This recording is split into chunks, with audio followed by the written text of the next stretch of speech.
people say this is the crash. Yep. Hi everybody, welcome back, welcome back, welcome back. It is KnightCast, it's Wednesday, one of our favorite days. It is July 8th, 2026. And as Already all halfway as through the year. Holy shit. and as always, I am joined by the wonderful Mr. Co-host, Mr. Kupo, Silent Joker. Well, funny enough, I did finally beat Rebirth and everything. I got my date with Yuffie, the only right choice out there, in my opinion, because they want to call a pseudo sequel remake. You can go on a date with Yuffie. It's much better than Tifa. All right, what we got going But on? anyway, as I said to Oh you and everybody no. else, we are in the crash. This is the crash, people. It is happening before our eyes. The last few years for the industry has been terrible, and it doesn't even stop with here with the reset at Microsoft, which they desperately need, in my opinion. But just think about the bad people, the bad apples that give the gaming industry a lot of bullcrap. But when it comes down to also talented people that were passionate about the jobs, passionate about the industry, the craftsmanship, like I was into making our wonderful games out there, I do feel bad for them. The bad apples that say, no, you're wrong all the time and can't get off social media, separating private stuff from the actual stuff you want to just, can I just play a good game for once? Those people get the fuck out of here. But the big report, because it ties into multiple things, Xbox is set to lay off 3,200 employees, 20% of its workforce as part of company resets. In addition, yes, thankfully these studios are actually saved now, which we'll get into a little bit. Xbox is spinning off or selling 5 of its first-party studios, but we all know for all of them, they have found new partners who are going to independent games that includes companies that yes, yeah, something was wrong right here. That Double Fine, they stated that yes, we are going back to being independent. So thankfully, Double Fine has found a way out of this. So thankfully for that, I think Undead Labs they're still air quote looking, but I think they are being spun off. Hopefully, we thankfully for us, Ninja Theory that's been reported that Ninja Theory isn't closing. Instead, they're leaving. Xbox will be owned by a new company with Senua funded by the new owners. So thankfully, I can still give my Senua 2, 3. I think we'll call this Senua 3 because I know there was Hellblade 2. So yes, I'll stream that hopefully later this year. But thankfully, I get the third Hellblade game. So yay, huzzah! Yeah. I do love the Hellblade series because again, when they do PTSD correctly, in my opinion, unlike Kingdom Hearts 3, it feels more authentic. It feels more authentic. It feels more real. Yes, I'm still playing a very much a woman who's struggling in the time period you had. As a matter of fact, think about that. If you're in that time period, you have no idea what's wrong with you. People call you a little insane or unwell, but hell, when they dealt with mental illness correctly, I will give props to it. And when it's done incorrectly, I will say, shut the hell up. What are you talking about? Get it right. But it's not the only company out there that's having problems. Looks like it's been impacted well. Ooh. 50%. And other Ooh. reports comes down to this, saying that it looks like id technology, the ID engine, just might be done for, since a lot of people that were kind of leaving from different reports are yes, game developers themselves, but also the technical side has also been hit. So we might not see a brand new game engine or the updated version of id for id Tech or the id engine, whatever they like to call it. But there's a lot of stuff to talk about this because it's like, holy shit. Just think about that. All that artistry, all the talents, all the knowledge is now gone completely. And you just say to yourself, what the hell just happened here? Go ahead.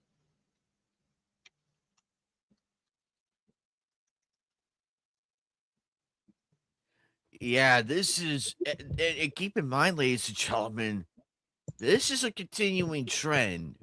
And again, me and Joker know trends when we see it. We are not trends forecasters, but we know a trend when it happens, what it means going forward. And remember, if you go back to early December or early January 2024, we reported on this. And then last year last year in the New Year's Eve edition of Nightcast, we also predicted that we would see more game industry layoffs, as this right here states game industry woes. Again, I bring this up because that is what is happening currently in our ecosystem of amazement and fandoms. Now, this is a surprise because it is a really good studio. But they would last longer, actually. If I were id right now, I would be doing what Toys for Bob did. What was that other studio that you just mentioned? The other studio, the one prior. Double Fine, Ninja Theory, and I think one of the other companies they found. It was Double Fine, Compulsion Games. I think Compulsion Games is still around unless they've been debunked. I think now would be a great time for id to go indie. They can do it. I know they can do it. It just depends on how they're going to go about it. Because Toys for Bob knows what they're doing, and yes, Compulsion Games have been confirmed. They split from Microsoft and are indie. So pretty much almost all of them are safe. I know Arcane is. We will get to Arcane because this should not be difficult for them, but it is part of the news as well. So yeah, but all in all, id, if you're out, id, to the people, to the staff out there, I feel for you.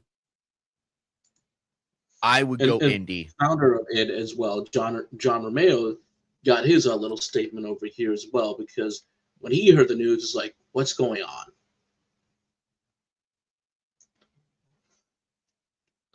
And he's not wrong to worry about it. Everyone's worried about it. It's like there's no way in hell people are just saying that this is happening, but it is.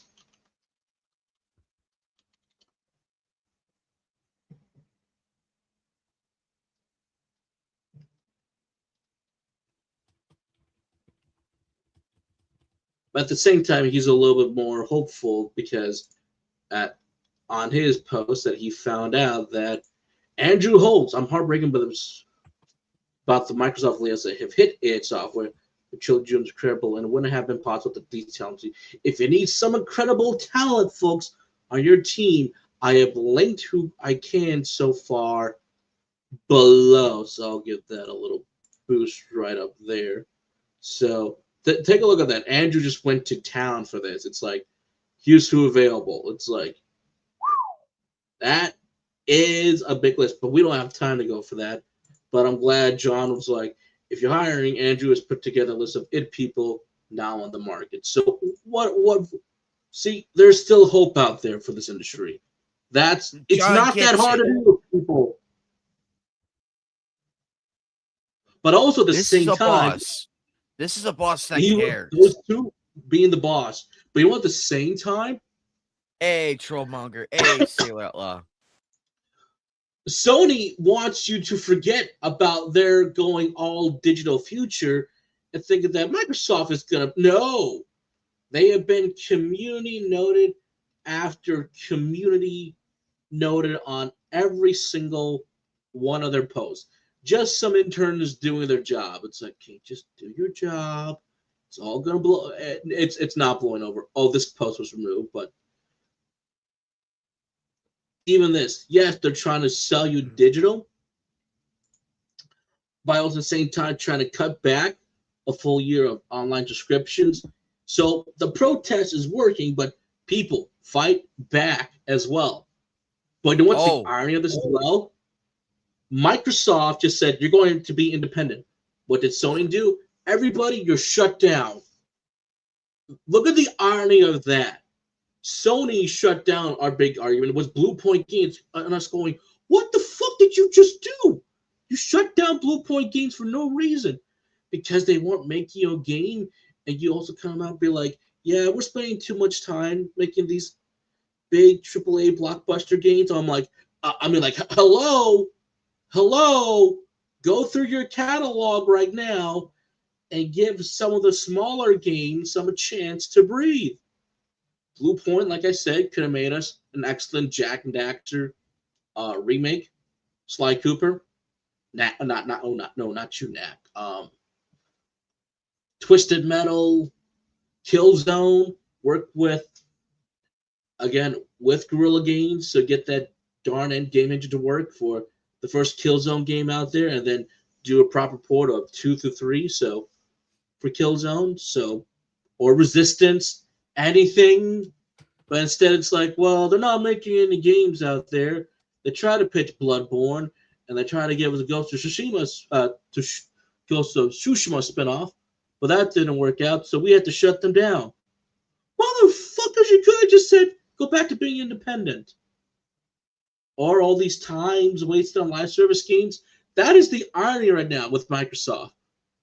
Microsoft was like, okay, we know we're firing people, but we'll keep the studios up at least, and you guys can go independent. It's not that hard.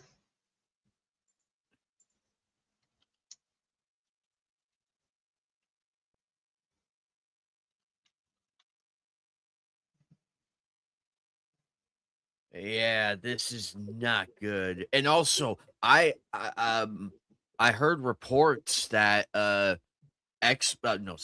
people are canceling their PlayStation subscriptions. Apparently, PlayStation threw up a 50% off on the big one, on that big subscription. That's what I was talking about. I'm like, and I'm sitting there like, you cannot be serious, Sony. That's like being a desperate housewife when the man finally had enough of their shit. And it's like, I'll do this. They're trying to get people to try to get them to be in the all digital future by slashing that 50% off the big one. But it's not going to work. Don't buy it. That's how they get you. That's how they trick you. So just cancel your subscriptions, and I will like to say buy physically. If anything, go to Steam, go to Good Old Games, go to those, because at least they're more friendly and everything, and you do get to keep the game. Yep, and if you thought that, well, Idle did suffer some layoffs as well, despite, one being First Light for 777 doing very well for them, but it's what happened that was slowly being reported that, Microsoft said, no, you're not going to build your fantasy IP under our branch no more, so layoffs happen. But then miraculously, suddenly, there's a more happy ending to this. They will keep their IP now. They got it back. So now IO Interactive can make their brand new fantasy RPG under their house, under their studio. So at least there's a silver lining to this as well. So it's like, okay, they still lost employees. Bad. On the mixed side of things, I'm glad they were still able to get this IP back from Microsoft. I mean, how many game studios out there? Developers who we want to make the game, but we don't have the funding or the publishing. They go to the big companies, they get it published, funding, but they can't get their IPs back. Hell, why do you think Kojima keeps dropping Solid Snake's reference in Death Stranding? Because he can't get it back and knows that, it's technically speaking in the legal limit of it's not really Naked Snake, it's not really Big Boss. It's close enough, but not really. Because he knows he can't get the IP back, but loves that IP. He loves his baby that he created. It's that legal loop around, or the developers of Bloodstained Ritual of the Night doing the Castlevania reference as a secret boss battle for Dracula. But it's but technically speaking, it's not Dracula. It's that Ooh, legal. So whatever this IP is going to be in the future, I know IO Interactive, good track record, good games, and I think they'll nail it out the door. If they can nail 007, which was still in the line of their Hitman series esque, now they're doing more of a fantasy. So we'll see how this goes. Your thoughts? this is it. This is a good move by IO. They got that license back and everything, and unfortunately they had to make the hard decision. And in this case, after reading this post, I can understand the why. It sucks because it's a pick and choose type of environment when it comes to this stuff. But here, though, it's probably for the better because at least they were able to get it back. Yeah, we lost a few people, but we're gonna make the game. We're gonna put a lot more effort and make this game our big one, like our big launch point. Yes, 007 First Light. I heard some mixed feelings about it, but I will get around to playing that one. I will get around to playing it. Now that I updated my drivers and everything, I should be fine. Um, but aside from that, I'm very happy that a lot of companies are going indie, and I'm glad that they're still around. Now, Joker, on the topic of PlayStation, real quick. If I were Ravensoft, Beanox, and a few other ones, I would be scared. Because it's like if Sony can do that to do that to the other studios, what do you think they're gonna do to us? That's the type of question they should be asking. That's the question because we've seen Sony shut down studios lately. A lot of them just didn't get their products at the door, and if it was either too expensive, like Concord, and I mean the whole Concord situation just head scratched me. So you knew the game wasn't ready, and there was too much of this toxic positivity environment, for what I'm told. You spent too much money for them, and then it crashes. Not to mention, look what happened to Bungie. So many different things we could have for Destiny 2 post, 10 years, everything. Instead, they shut down. Marathon failed, and they spent too much on Bungie. So now it's like, guys, what do you do? We could lose the company, but a lot of people may not care because it's like, well, the old Bungie's not there anymore. All the developers left. Everybody left. And the fact that some of their old new team members that were there before they were fired said that we try to get this stuff pitched, but they said no. One of them are happy Sony said no for the whole Destiny romance stuff. I'm like, guys, it's Destiny. Like, why are we talking about romance? Make us shoot aliens. That's what gamers wanted. So no, there's all that. But it's a scary thought what this industry is coming to right now. But here's the reality, folks. We need the crash to happen. Yes, the crash is scary for these long, hardworking, good individuals out there, but the crash needs to happen. History has a funny way of repeating itself, and look what happened back in the day. It's happening right now, just different faces, different brands, and how things are right now. First, it was slop coming after slop. Now it's overspending, overpriced, killing studios left and right, and mismanagement. So I'm happy it's happening, but it's also called this. All these big companies, they're too little, too late. Can they salvage each other? Hopefully, but some things are just doomed to fail right now. So that's my thoughts. Personally, I would love to see Beanox out of the Call of Duty mines because, and if I were in charge, I would be like, look, we're gonna go indie, guys. We're gonna go indie. We have a, and also they made a really amazing Crash Team racing game, Nitro Fuel. They made that game Well, phenomenal. it's not just I being on think I want all of them. Raven, Infinity War, Treyarch, even Sledgehammer, just to be done making fucking Call of Duty games. I'm done. It's a yearly franchise that may sell, but nobody cares when you do not allow each game to rest for a while. I mean, yes, back in the early 2000s and pretty much mid 2000s, 2010s at least, we didn't care as much because the content was still good. We were getting quality, but it's like, okay, we're at number umpteenth now in the last several years. How about we just slow down, take a break for a while, and just recharge? But no, it's why do you think people are not happy with COD? Exactly. It's I even saw the Call of Duty Modern Warfare 4, and I'm like, huh? I mean, What? this is why they're going back to, ironically, Black Ops 1 and 2. Yeah, the brand's dead for that one for the sub series, but if they give us air quote, a proper remaster of Black Ops 1 and 2, it won't save the sub series, but it's like it's Black Ops 1 and 2. We wouldn't want to buy that again.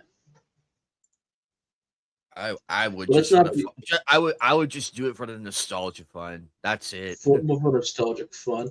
But that's not the only thing we got. Yes, even Bethesda was also hit as Oh, well. They were hit as ow. well. Dozens of programmers and artists, designers create off set, many who worked for BSGs for decades. But at the same time, what we're also hearing reports is that even Microsoft said, all right, you guys need to focus. We are not waiting any longer for Fallout and, air quote, unquote, Elder Scrolls because a new Fallout game is moving forward at Obsidian. The game development is being led by Fallout New Vegas director Josh Swears. So, Hey, there we go. one thing you can We got somebody who knows what the hell they're doing. So, on one hand, there's no Evolve 2, thankfully. On the other hand, I am glad this is a great director you have here, but it's still Obsidian. Can they do it? If they hire some good writers like Chris Avalon and someone else back, yes. But it looks like Microsoft is saying we are not waiting another umpteen years to get another Fallout game. You need to get one out in the next, let's say, 4 to 5.5 years' time. So good. Maybe that'll speed things up for production with Elder Scrolls 6, if it's not in Hammerfell or elsewhere. So we shall see how that goes. But I think that just shows you that under the new management, yes, it looks like they're getting their acts together and be like, get this shit out the door now, sooner than later, hopefully. I hope so too, because I'm excited. Can this work? Yes, because like Joker said, if you get the right writers in there and everything, they already got a good director going. They already got a good director. So we have that part. We almost have it just right, Joker. We almost have it just right. We need a few more key people in there, and I think this game would do nicely. And for God's sake, do not hire Emil Pegaru. That guy No, just needs to. no, he needs to go The away. Like, fact that he can't even take constructive based criticism on his own writing and has to bitch about it shows me the type of individual he is. Not to mention, even his own developer team have said that he does not do guidebooks. He doesn't do stuff like other writers and developers would do. He just said, no, we're just going to wing it. And for God's sake, make it a good Fallout game. Make it a proper Fallout game. Because after 4, and me, again, playing New Vegas, is like, this is a night and day. Despite the graphics, despite the gameplay, this is such a big night and day difference of what New Vegas did versus what 4 did. But let's try to get to some more fun stuff. But before that, if you know about the whole bricks and minifig situation that's going around there, I do recommend watching, again, the videos by Reckless Ben. To even my opinion, go watch CoffeeZilla because if you have CoffeeZilla on your ass, you know something's up. And he did a great documentary for CoffeeZilla of interviewing both previous store owners, current store owners, and letting Ben know that, like, hey, look, Ben, I think I figured out how much money is actually missing. I can spend here all day doing this, but at the end of it all, money is still missing. Could have been an error by some of the employees. Could be. Were they paying stuff off over time by different people? Could be. Why were they fired miraculously on a day? Who knows? But it's a great breakdown of what Ben has been doing correctly, but also kind of shows you how this thing could have been solved very easily if you just served the papers, law enforcement. All you had to do was, here, let me time this. You've been served. See, not even a second. You've been served. That's all you got to do. But instead, once you start to silence people, the internet goes, no, that's breaking the amendment. No, no. So again, watch CoffeeZilla's video if you haven't a chance to watch it, go watch it. But I do want to say this. This has been a very interesting story to look at for a while now. And I'm hopefully it gets resolved soon. And I want to know what part 3 has in store for us now with the CoffeeZilla information that we do have now. Your thoughts? This whole situation is one giant waterfall of what the fuck. At the top of it, it was like, huh? What happened? Wait, who did what? What's about missing Legos and money? So maybe this will be quick. Because you would never hear this in Lego, and that's why it was so shocking. Because it's Lego of all things in the world, Joker. This happening with Lego should scare everybody. It should, because it's Star Wars, the most popular piece for Lego out there, along with a few others. And I'm thinking that maybe this is some money issue accidentally. From what I was kind of getting into, I'm like, maybe this is just an error that somebody mistake. It's like, shit, we're sorry. But the fact that cops got involved and the fact that, like I said, legal, all you had to do is serve the paper, be like, you've been served. The fact that they didn't do that, and the fact that we found, the police forgot to take down all the audio stuff, all the recordings, so it's like, something's going on here. And like you said, it starts as a waterfall. You go through the top. Okay, that's that. But then, like I keep saying, oh no, it's not just one waterfall. It's another, like from Indiana Jones and the Kingdom of the Crystal Skulls. It's like that scene. 3 times it drops, so like it gets bigger and bigger. But for me, it's not 3 times. It's going. It just doesn't end. That's how I describe it. But hopefully, in the future, things do get resolved. Because if they don't get resolved, I'm waiting for more videos. That's what I'm going to say. And we'll see who goes to jail or whatnot. Or if there will be more legal action in the legal sense be taken against these people. But if you want to know more, because we can't speak about it too often, like I said, go watch Reckless Ben's video or CoffeeZilla, because it is a good thing to watch those. Anyway, here's some more positive news in the first slide. Brianna Knickerbocker, one of my favorite VAs of all time out there, on the top maybe 50 list out there. She was cast as Little Mermaid and in a new episode in Lara, in Goodbye Lara. She voiced the Little Mermaid with a twist. So heart-wrenching at times, so funny. I've cried tears, laughed so hard in this very first episode. So a little twist on a Little Mermaid, a little bit of that sense of way. But I like the art style so far. I like what I see here. And if Rihanna's tweeting about this, it's like, okay, it's going to be good. We'll see how it goes. She made everybody cry as well for ReZero, so maybe she'll make people cry again. Oh, it's coming out this month. Interesting. Yes. You know what? I like it when we get things that are already. That looks nice. That's a nice design right there. That's a nice design. I can see the inspiration from the Little Mermaid. I can see the inspiration from it, but it's their own take on it, which is the correct thing to do with IPs that are in the public domain. So this is the correct way to do it. And I'm glad they did the research first. It's like, okay, we all know that the Little Mermaid is public domain somewhere. Let's do this carefully. And they went with it, so I'm happy.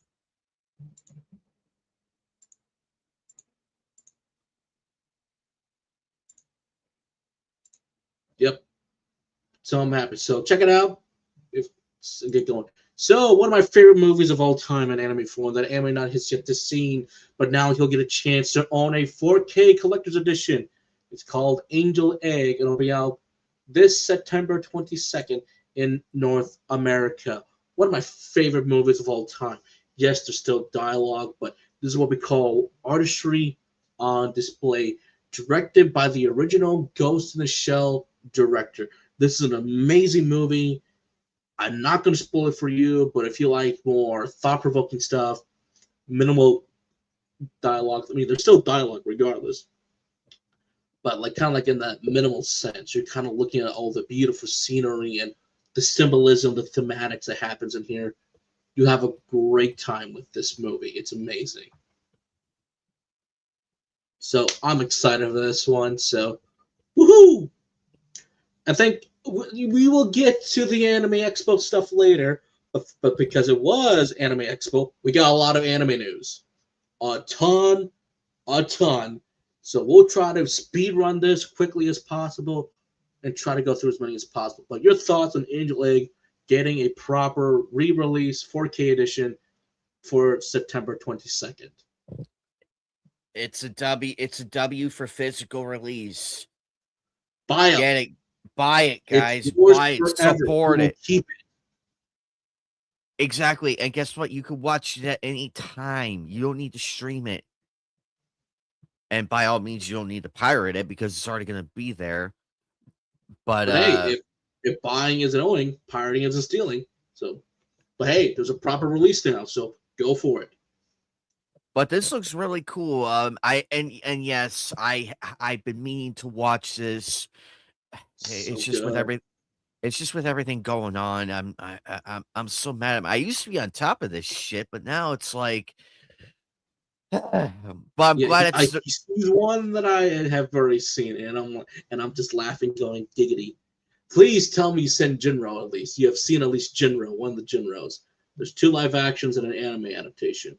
The anime adapting Volume 1, or at least Chapter 1 in the manga. I did watch Wolf Brigade Jinro. I know, just the armor in that freaking movie is amazing. I have the figure of Jinro, actually. I have him. Holy shit, I'm jealous. That's fucking bad. He's somewhere in the display case behind me. He's somewhere in there. I'll have to. For those of you who don't know, Jinro Wolf, maybe one day you'll pull him out. But for those of you who don't know, Jinro Wolf Brigade is an alternative take on World War II. But what if Japan sided with the Allies, but they still lost the war? It's a very interesting anime. It had me hooked from start to finish. And those guns, those are whew, they got the era. Again, they got the era correct. They got the era correct. If they lost the war and if Germany took over, then yes, that's what you will be seeing. Also, the symbolism, that symbolism of the book. Oh my God, because I don't want to spoil it. That symbolism of the book at the end. Wow, that is powerful. I was like, damn. At the end. Holy fuck. When he threw the book away, I was like, oh damn. But anyway, like I said, it was Anime Expo. So here we go. A lot of Anime Expo news later.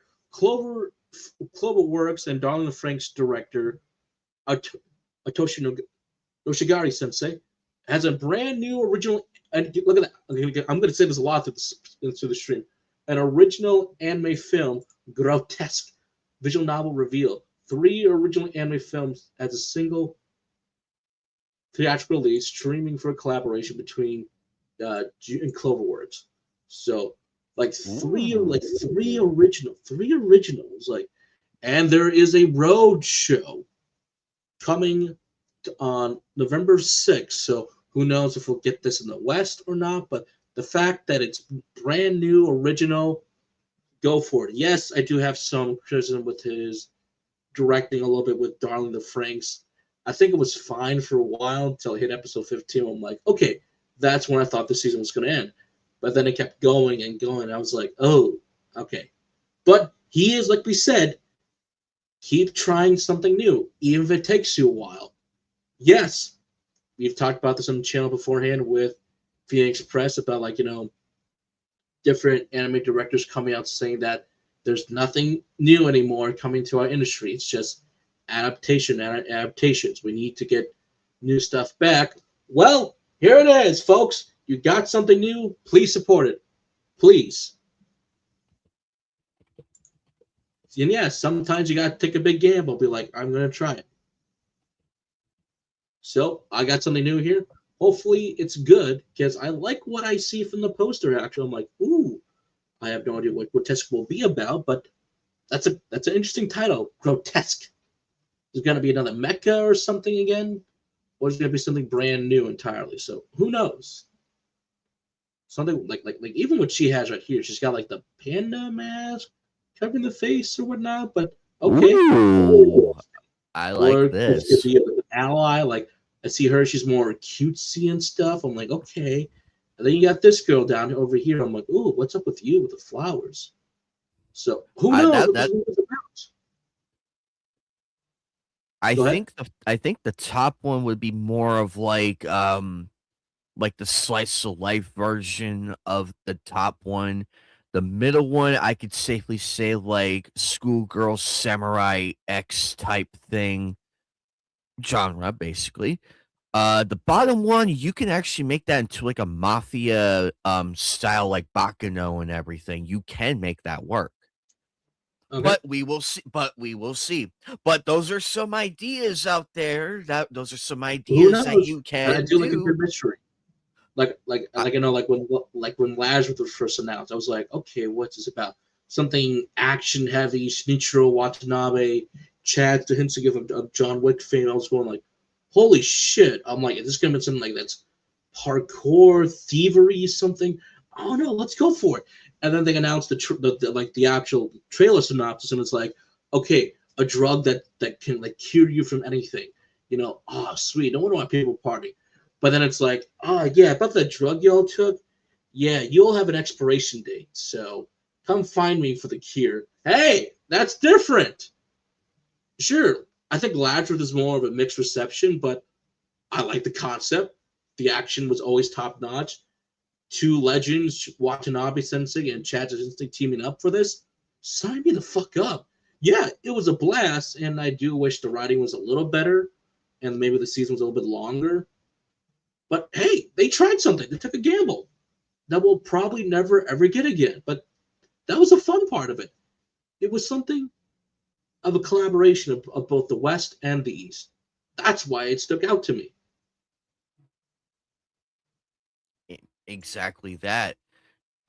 But those are my predictions. So based on the poster and everything, it's good to predict a little Let us bit. know your thoughts so far, unless those who've been at Anime Expo. Please tell us. Or don't. No, don't please. We like the suspense. We like the suspense. Don't ruin it for us or Well, it's excite true. us. Here it is, the brand new adaptation, or like more Yes. faithful adaptation of Magic Knight Rebirth, coming October 7th from Studio EH Productions. So, confession time, I've always heard about Magic Knight Wraith. I have yet to watch it, so I'll probably get around to it eventually, but here it is, Magic Knight Wraith. I have yet to watch it as well. It's on my list of things to watch.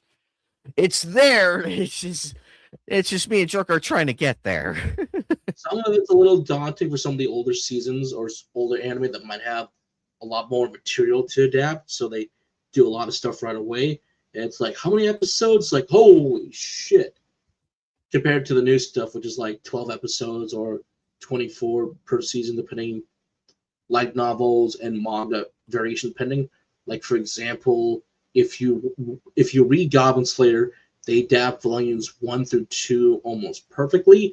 They do take a break in volume 1 to adapt the entirety of volume 2 halfway through the season, and then the last pretty much a couple episodes are just the rest of volume 1. And then season 2 is volumes 3 and 4, which I will be getting to that in the future because I'm reading the light novels as we are currently speaking, versus the manga, because the light novel came first, so I'll read the light novel. So, but I do like what I see for the most part. Yes, when we do compare old to new, the new style still looks great. I'm like, okay, this looks great, but there's always going to be that difference between when something came out originally versus the new stuff.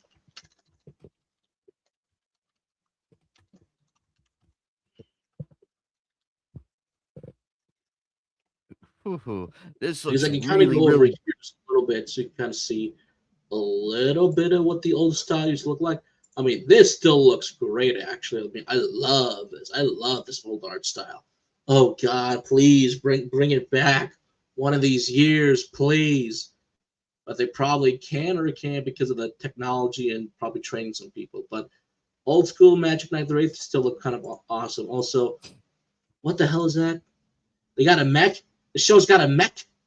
Uh-oh. Uh-oh. Okay, I'm more convinced now to watch it.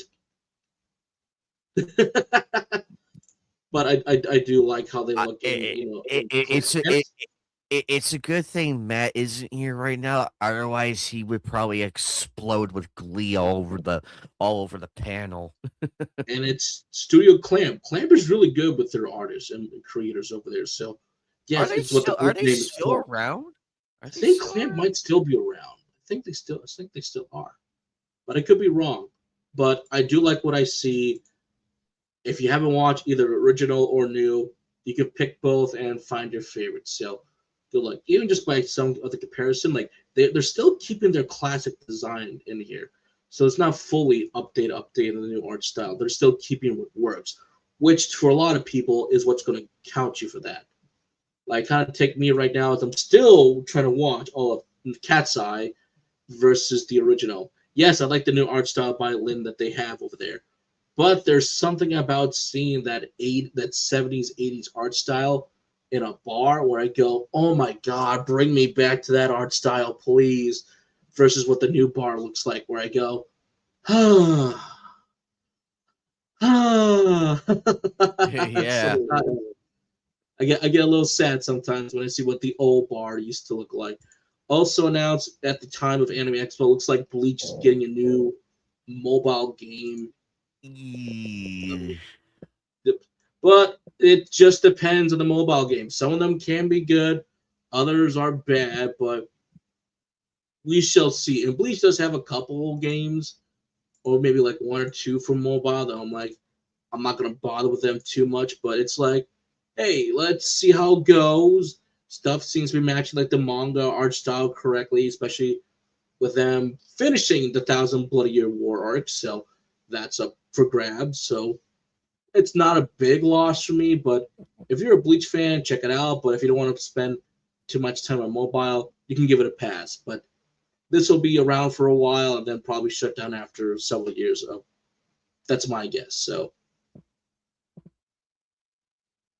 nothing more to say. Wow. Let's move on. They didn't even include Yorichi or uh Probably not yet. So, but it's a oh beta that's test. that is crap. So it should probably be in there later, but it's a closed beta test. So Okay, it's launching okay. soon. So I will well, give this a pass. Here you go, beta testers. There's your pass. all right. Eh. Again, like I said, Anime Expo. Time to satisfy your appetite for dungeon crawling once more. Delicious Dungeon Season 2 coming out next year in October. So, folks, we still got to wait over a full year and a half for Delicious Dungeon Season 2. I wish it was out this year, but I'd rather have a good product than a rush product. And I love Delicious Dungeon. 2027 2027's cooking right now, Joker. I mean, good grief. And we're not even out of 2026 yet. And I like Mushy Dungeon or Delicious Dungeon. It's a fun show. It's funny. It's a little more relaxing the first half. There's a lot of good jokes, gags, and then it's just about like a group of friends. These three over here find this guy. It's like, hey, I can take you in the dungeon, help you out, cook some nice, delicious food from all the monsters they defeat. Find this awesome, I believe she was a cat. Yeah, I believe she's a cat to save his sister, who is now this big red chicken dragon. But here's the thing: despite the slow first half of season one, it's relaxing. But then when you get to the other half, it kind of kicks it up a bit, where it goes, oh, because they all go into this dungeon. Because whoever solves the dungeon gets to the end, you will become the next king. But I love how that gets you in, And then the author goes, I tricked you. Here's what the show is actually about. You didn't say the magic word. And I love how they do the twist. It's so good. I was like, okay, I wasn't expecting that twist, so awesome. That was a good twist. I won't spoil it for you, but I gotta wait till next year in October. No big deal. I waited for Dotoro to get a season 2 by Mappa. Oh god, that was a long wait. But I still gotta watch it. But I love it. Your thoughts?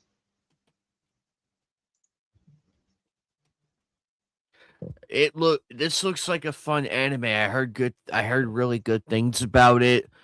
The dungeon genre, you could do so much with that. I'm glad that genre is getting the love it deserves.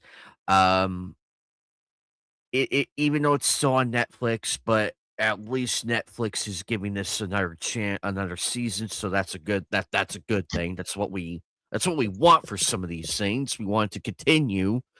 Um, I'm excited. So we gotta wait another year. So we have to wait another year for season 2. Completely fine. Like Joker said, I'd rather have a finished project than a broken, mismanaged project.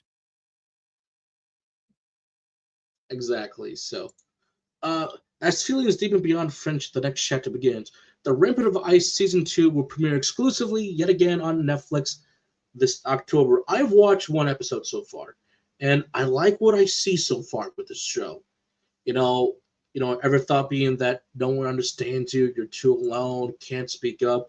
This is the show for you, especially when people are always being misjudged by so many other people. We've all been there before. So, from what the first episode showed me, at least, and it doesn't look like they're going to be friends right away in season 1, episode 1, but it will slowly build up over time. So, it's that good coming of age slice of life story that you do need from time to time to sit back and watch and be like, hey, I relate to this person, I relate to the other one. So yeah, she's a little bit more scary looking, but that's not her fault. It's how unfortunately people viewed her when growing up and how she was mistreated. So I like what I saw in the first episode, and I will continue to watch more to report back to all of you your thoughts. Another October. Man, October's getting some of the love here. The Ramparts of Ice season 2. Again, heard really good things. Friend, I'm glad it's a friend. I'm glad they're focusing on friendship aspects in anime too. We need more of that because they become friends instantly. It's like, well, wait a minute. Let's explore this a little bit. Let's explore what made that happen. I like that. I like that. Netflix anime is cooking for the most part, but until we see the trailer and everything, I'm gonna take this at face value though, because a lot can happen between now and October of that year. So, but I'm excited though. Now, ladies and gentlemen, in part 2, so in the new timeline, so take a look at that. Our German friends back from part 2, just in part 1 now. So yay! The good hair gunshot doctor is back from Germany. Yes, yeah, it's Joseph's friend that after when Caesar passed, this is his other buddy. But again, it's just the same. Like you can tell that that's a guy from part 2. Like, but I love when he does reunion. There it is, streaming every Friday starting September 25th from the second and third stage. 11 episodes in total for both parts, which means you did it. We did it, folks. On September 25th, JoJo Friday is back. That's right. JoJo Fridays. We can all watch JoJo together every Friday in September 25th onwards. As a JoJo fan, thank you. The community thanks you. You did it. They listen. The bowling does work. Thank you, David Production. Thank you, Netflix. Thank you, production committee over there in Japan. Thank you. Your thoughts? I'm already smiling. Put a smile on my face. Ladies and gentlemen, this is why you listen to Joker and watch his reactions, because they're so fun to watch. I'm glad that Joker's here with us, because I get to enjoy this. But he is right though. This is a breath of fresh air. It's good that JoJo Friday is back. That was a very fun event for everybody. Um, I'm excited for the Steel Ball run, the second and third stage. Uh, September 25th. Oh, that's in 2 months from now. 2 months, it'll be here before That's we know it. good. That's good. Yes, we need more of that. Yes, yes, It's indeed. still a little ways away, but here's the thing: it'll be here before we know it. And then after that, it is on to part 8 with Joe Julian. So, which is even like, whew, that's a little bit. I think Joe Julian just might be the more divisive of the bunch, but we'll see when we eventually do get there with David Productions. So that is a wait and see for that part. But Stone Ocean, God, I'm like so happy for Steel Ball Run. Oh God, I'm so excited. But another thing to be excited for: Jurassic Shadows. New original anime again. New original anime by director from the Apothecary Diaries and from the main staff as well. Synopsis: Tokyo 2029. Long to believe to have vanished after the asteroid impact that caused their extinctions. Dinosaurs secretly survive. Look at that. Anime's already happy. Dinosaurs, I'm in it. Secretly survive by passing their DNA into humanity through interbreeding. Wow, that's an intro. Okay, Hey, hey, 1 second. Hey, people. hey, 1 second. Zipper the zooper the keeper the bopper the zooper the zigger the zagger the booper the bopper the ghost band. And hey, bold silence. So Hey, here we go. Hidden among ordinary people, they now prey upon humans while living unnoticed within society. So a little bit of Tokyo Ghoul vibes there. Love it. Standing against them is a converted order of dinosaurs versus ninja who wields Yugashio, a special pigment infused with ancient memories. By applying this mystery pigment, they awaken their powers of dinosaurs within themselves and fight back against the predators threatening humanity. As the dinosaur launch a campaign and wipe out humankind, the ninjas rise to stop them. The battle of survival of two species begin. So we got ninjas and dinosaurs. Oh my lord! This was not on my bingo card, Joker. This is a brand new concept. But why does it work? That's the crazy part. This somehow this works. I don't know why. This has my attention now. This is gonna be a fun one. But I like how it looks though. It looks very interesting.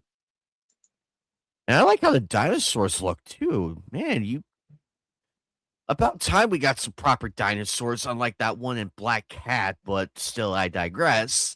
But I like how it looks. How it should be.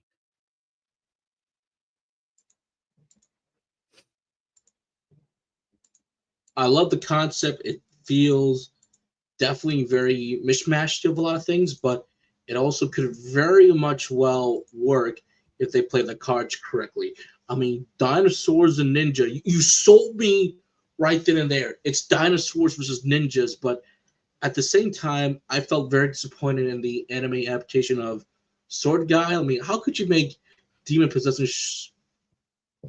like all these cursed demon sword possessions that they also go into like I'll be right back, awesome, Joker. Keep going. berserk armor type shit be boring. I don't know how was that possible for the anime application of Sword Guy. I heard the manga was definitely better than the anime, so I had to read the Sword Guide manga, so take that for what you will. But the fact it's like dinosaurs survived, they're wiped out, did all that weird stuff, and then it's this. Sign me up. I like the concept. It works. This feels like what Sword Guide was meant to be, but I'll take it. Like I said, folks, sometimes you gotta take a risk. And if they were finally able to get some big names for the people that we just talked about, I finally say congratulations and finally got the time and budget to do it. But at the same time, we all gotta watch it. So if it ends up being half good or half bad, I'm okay with that. If it's being all great but cheesy, I'll take that as well. Who knew my love for dinosaurs finally paid off at the end? So wonderful. This is wonderful to see.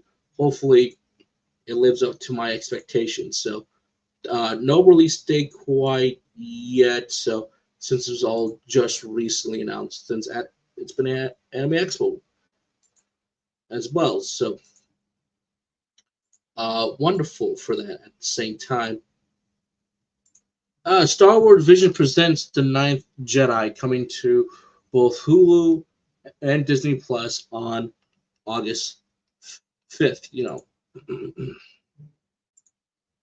So I do like Star Wars Vision for the most part. I do like the creativity that it feels more like Star Wars with the Vision stuff, but now we're getting something new, a little bit brand new with The Ninth Jedi. So again, I do like what I see here for the most part.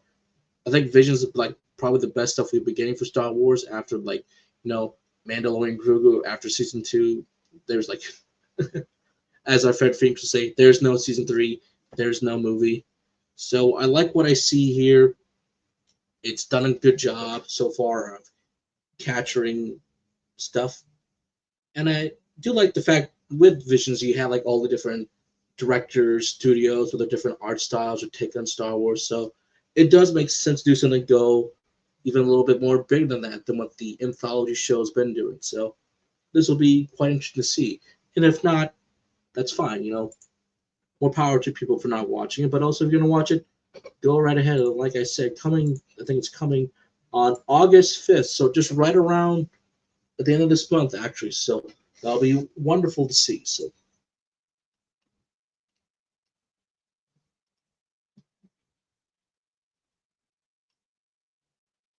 anime adaptation of Alien Stage is fully in production. Now, I had no idea what in the world this thing was even about.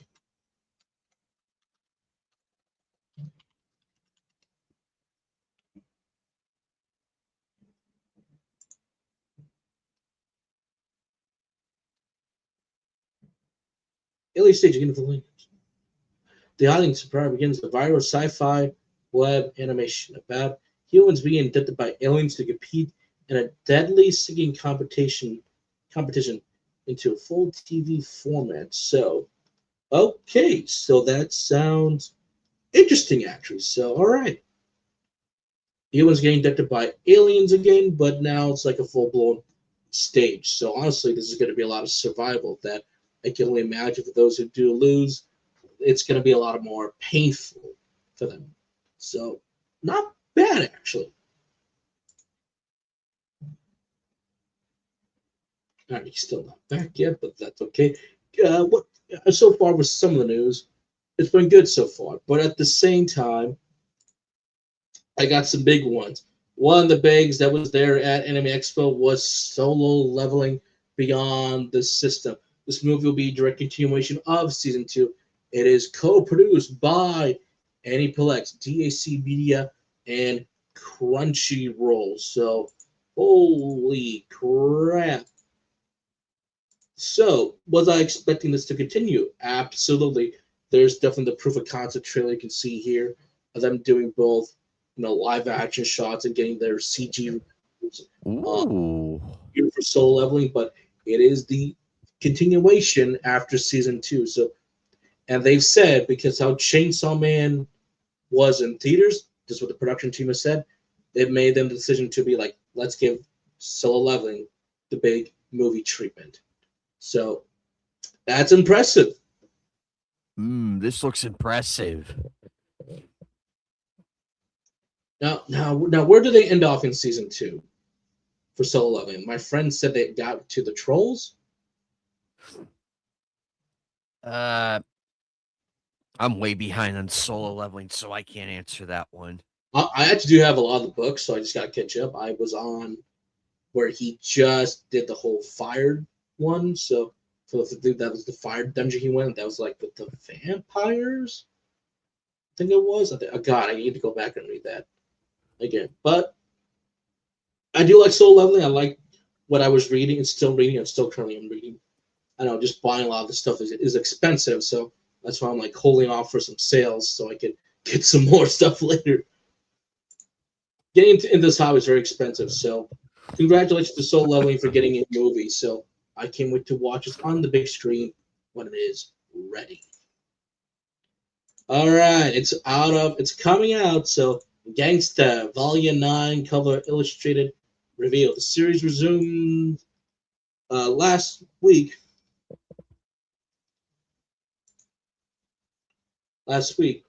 On Comic Book Kai website. So Gangster is back. So what a long time for them for waiting for Gangster to continue. And I still have yet to watch the anime or even read the manga, but it's great that this is back actually.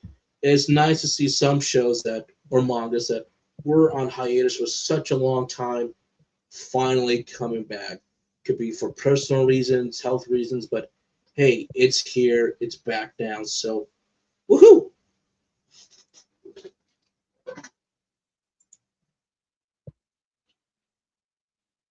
Nice.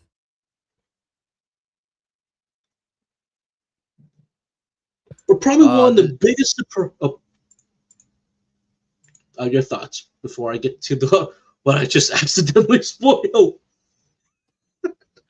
I'm actually glad that we're getting more of Gangsta. About time, because I have been waiting. I finished the anime as it currently stands. I want more of it. I'm glad we're doing this. Hopefully, we can get another season going. Estimate timeline, I want to say, if all goes well, probably 2030. Somewhere in there. 2030. So that's 4 years. Or sorry, 3 years. No, 4 years, goddamn. 4 years. I'll give it 4 years.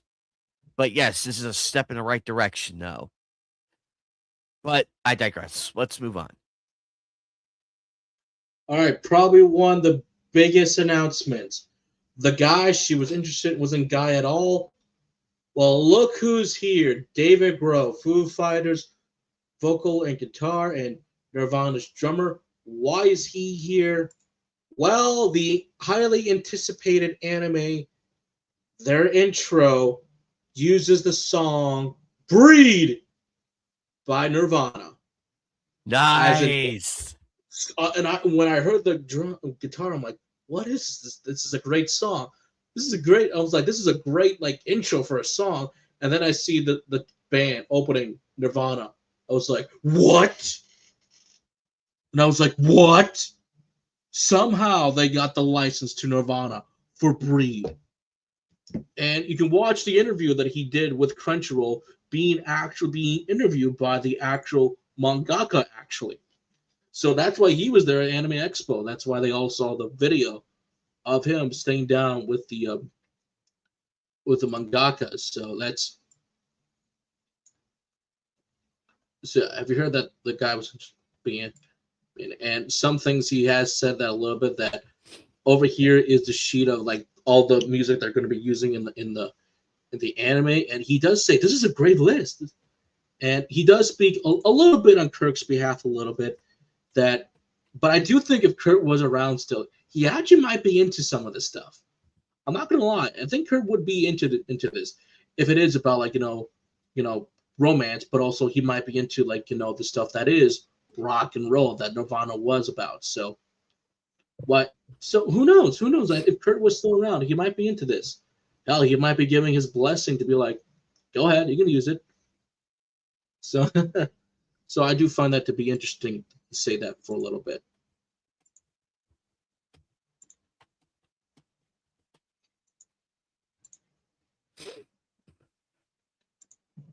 Okay, your thoughts, but it's also pretty badass that you got approval by a member of Nirvana. That's kind of badass, actually.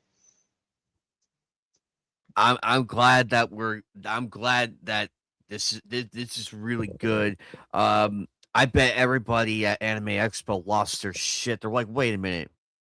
And then when they saw the word Nirvana, they're like, ah! Like they just threw everything up in the air. They didn't give a shit. And look at David Grohl. He looks so happy and healthy. So that's a good thing. That's what you want for these people. Because he looks enthusiastic about what's coming and everything.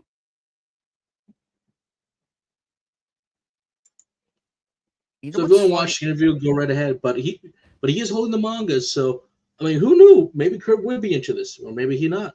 But if he was still around, that's the $1,000,000 question that I propose to people. Would Kurt be Oh my interested or god! not? I have a funny story real quick. When Okay. I was at the mall a couple weeks back, getting some more stuff from my study, I literally walked past a Haagen-Dazs um restaurant, like the ice cream shop and everything. And that Family Guy joke where Stewie meets Kurt Cobain and gives him the Haagen-Dazs bucket and ice cream. I'm like, oh my god! I'm like, oh no! Because once you see it, you don't unsee it. And I'm like, oh damn it, damn you, Family Guy! But that's one of the funnier ones. I'm like, damn you, Family Guy! But Friends for Good. I'm like, man, I wish Kurt Cobain was here. I would buy him. I would literally buy him ice cream. And Haagen-Dazs was right there. I'm like, oh no.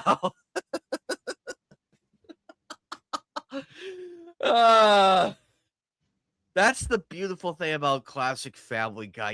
You get the jokes a lot quicker.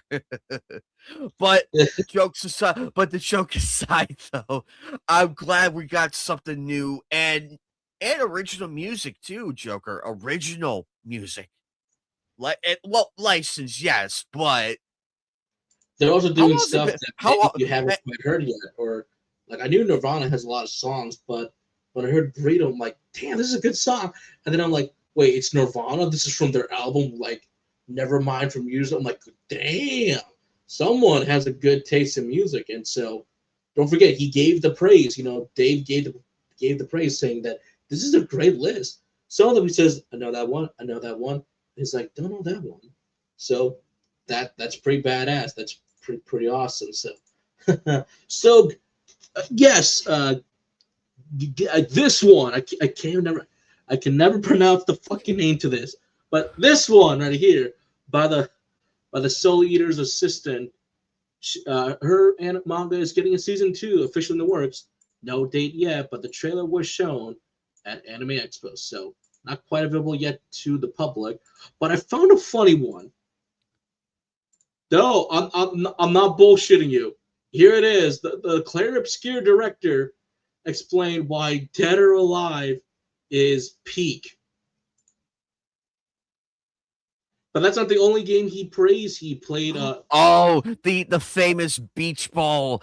Oh man, I need the. he also praised games like classic games like Kingdom Hearts 2, saying that he loved the combat system in that game. He said he didn't like the combat system in Kingdom Hearts 3. So if you guys want to find more, they're on the internet. So he does praise a lot of games. Like he goes through a bunch of games, be like, this is a great game, and he goes into detail why it was great. So even the French director agrees Dead or Alive is sexy.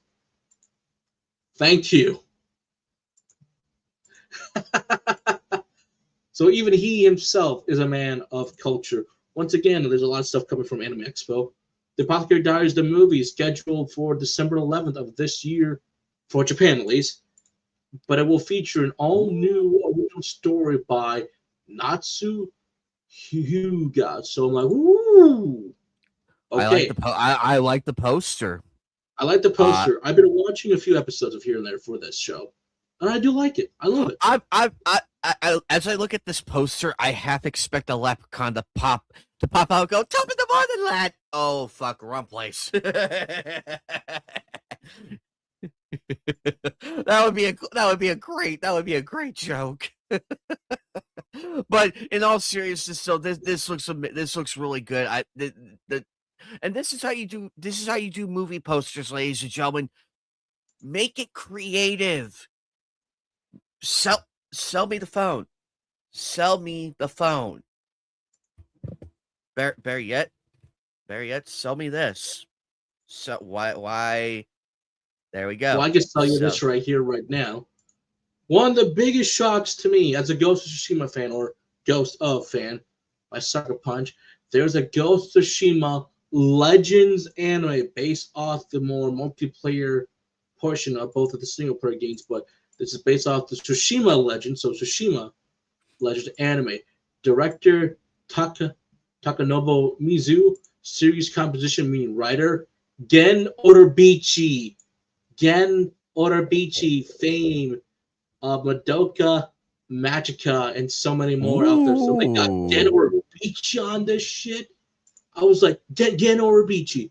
Gen Orabichi. The Gen Orabichi, ladies and gentlemen. The guy who brought us Madoka Magica. Well, he's also... well, that's the one you probably most needed for out there, but he's also done stuff for the Song of the Seiya out there, Psycho-Pass. Yes, he did the light novel anime for Fate Zero, for Kotaku show Kamen Rider Gamen, and he's done so much more out there. So here's kind of like the list of the visual novels he's done in the past, and then like some more manga stuff he's done and more light novels. But when you hear the word Gen Orabichi, you go like, oh, Gen. And some of the animes he has worked on. So it's like you're in good hands with Gen for most of the stuff. And like some of his latest stuff is actually pretty good out there. I actually do really, really like it. And Bubble, I actually like Bubble a lot. It was a very good story for Bubble. Not exactly what I was expecting, but I like this. That was a pleasant surprise by Netflix out there and for Wood Studios. So it's like Gen Orabichi. I'm like, Gen Orabichi out there, along with his partner in crime for this one is Nichiro Plus. Another first script is are all these people as well. So even though I don't know them, that's fine. But then you got yourself Takashi Ozaki for this. And the anime production design team is the one and only Kazumi Dog. These are the people who do the JoJo CGI anime openings out there. This is the studio that does some of those. So it's like, ooh. But most importantly, they're famous for this anime called Batman Ninja. So we have the JoJo CGI opening and the Batman Ninja animation studio working on this. So holy crap, this is a stacked team. Is it going to be one for one like the Legends game, the multiplayer mode? I don't know. But what I do see here is, something for you to say, holy crap, go for it. Like, this is what I need from Ghost of Tsushima. I thought it was going to be action, but no, it's anime. So I took everything back. Thank you for doing this.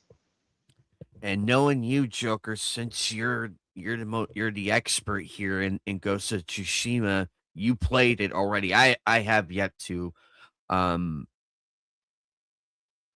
You're probably gonna be sitting here like, okay, that's accurate. That's sort of accurate. That did not happen in the game. It's been a while for Tsushima for me, but I did play Yotai. But what both games do is that you have this person that kind of goes around and be like, and when you find like one of these legends, you get these nice, black paintbrush of like these different legends that are out there, like from different weaponry that you could pick up in the game or whatnot, and they tell you exactly what did this person do with the weapon, what was their history, and then in the multiplayer mode, you actually become those like legends. So you do see the Kitsune mask here. So I forgot even know what these guys are based on, because here's the thing. I did not play the multiplayer mode out here, but there are legends about that. But for the Kitsune, for Yote, all of the legends were kind of based off the mask. the Unreal, the Kitsune, and what else is there out there? Snake, I believe was it Snake? Or somebody else. So these look like to be more of the legends coming from Tsushima Island, if I want to go off based off that. But who knows? Who knows? Like, I should check out the multiplayer mode, or at least Wikipedia just a little bit. But this is a pleasant surprise. So while we're still waiting for that Chad Stahelski film to come out, I'll take this any day. But most likely it'll probably make you either cry at the end, or you'll have a gut-wrenching ending going, no one's going to survive this. So we shall wait and see, my friends, when it does officially come out. Speaking of what else is coming out, like I said, it was Anime Expo. There was a lot of stuff that came out that we can't quite get to all of them. But here's the ones that I did find just a little bit. Devil's Crest first trailer. A new virtual reality MMORPG anime adapting a new work from Reki Kawahara. So Production IG is in charge of the animation. Adapting another work from Reki Kawahara. So I'm like, okay, you can still see the little bit of vibes of SEO and Excel world in here. So, and that's completely fine. But it's like, okay, something a little bit different from him, but tends to be sticking to the VR MMO side of scene. That's his bread and butter, and that's completely fine.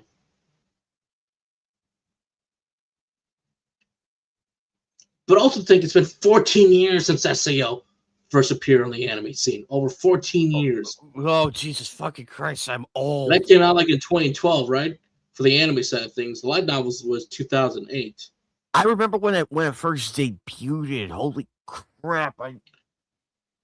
Damn, I'm old. So am I. I remember watching this on Netflix after it got Netflix in 2015 for SEO. I'm like, hey, it's not that bad. But here's the thing. I know, like, off topic a little bit, SEOs did get a lot of hate back in the day. Yes, we can look at it now in a new lens, a new light. I think the hate was slightly justified, but also at the same time, there are worse animes out there nowadays versus SEO. Compared to a lot of the worst stuff now, SEO looks like a freaking saint compared to a lot of them. Or just more digestible to be better. Yes, you still get those overpowered protagonists that I think are a lot worse than Kirito now, because at least Kirito has a personality. At least Kirito stands out a bit. But not a whole lot, but at least he stands out. I know who is the edgy black swordsman versus generic short-haired, black-haired kid, number 297 of the reverse isekai genre. I'm actually my number is generic black-haired short swordsman number 567. That so happens to get a harem. But at least in one of this harem, one of the girls doesn't like him actually, and is a lesbian. The irony in that is hilarious. But the irony of that I want to say is this: that I think Reki Kawahara, we can give him some slack more nowadays, because he does feel like a nice dude actually. Yes, he did get a lot of hate, get a lot of shit on, but even he admits that I'm sorry. Like, he did apologize, saying that I'm sorry that I made SEO, at least when it first came out, the way it did, because it was for a competition. He just put all the stuff that he likes, and then it just took off, from what he recalls. And yes, he's been getting a little bit better with SEO for a little bit. Hell, I'll admit that the Underworld arc that they did for SEO and the versus arc between Japanese servers and the North American server, that's got to be the best part of SEO, because it wasn't just dealing with the harem. There were like the whole West and Japan servers were going at each other, and I was like, God damn, this is enjoyable now. And Kirito wasn't the main focus. His harem got to shine, and I was like, oh my God, he removed Kirito? He's out of this arc for a while? I was like, holy shit. That was bold. Shit. That was bold. And Klein did something for once, and I was like, oh my God. The sidekick character got to do shit. Hey, okay. He learned.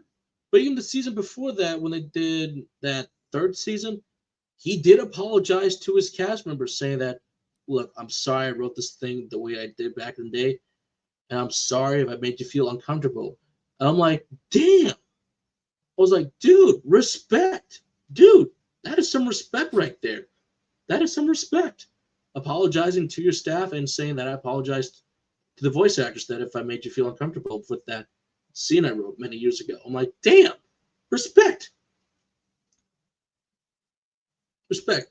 But going back to his new work, or like I said, back to Demon Press over here, yes, it still has the typical SEO style that it looks like they're going to be trapped in here, or they're going through the VM and more stuff again. So again, that's his bread and butter. So I don't mind if someone sticks to their guns and knows what works for them, but I gotta know what's the twist this time around. But we'll have to find out later in the future for that one, if I have to say so myself. All right, let's get this over with. I wish Phoenix was here. All right. You can play any clip. Go ahead. You can play any clip you want to, because Ruby Volume 10 has been greenlit. Yay or nay? Go right ahead. I'll leave the decision up to you. How many times do we have to teach you this lesson, old man? There are no.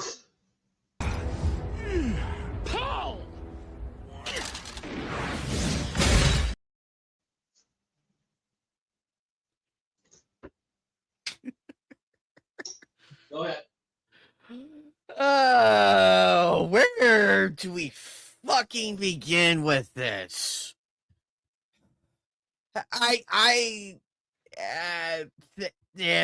Fucking hell. Let's see. Actually, Joker, go ahead. I'm gonna try and find a new clip. Hey, I'm gonna go hunt down a new clip. Because believe me, we're gonna need a new clip for this.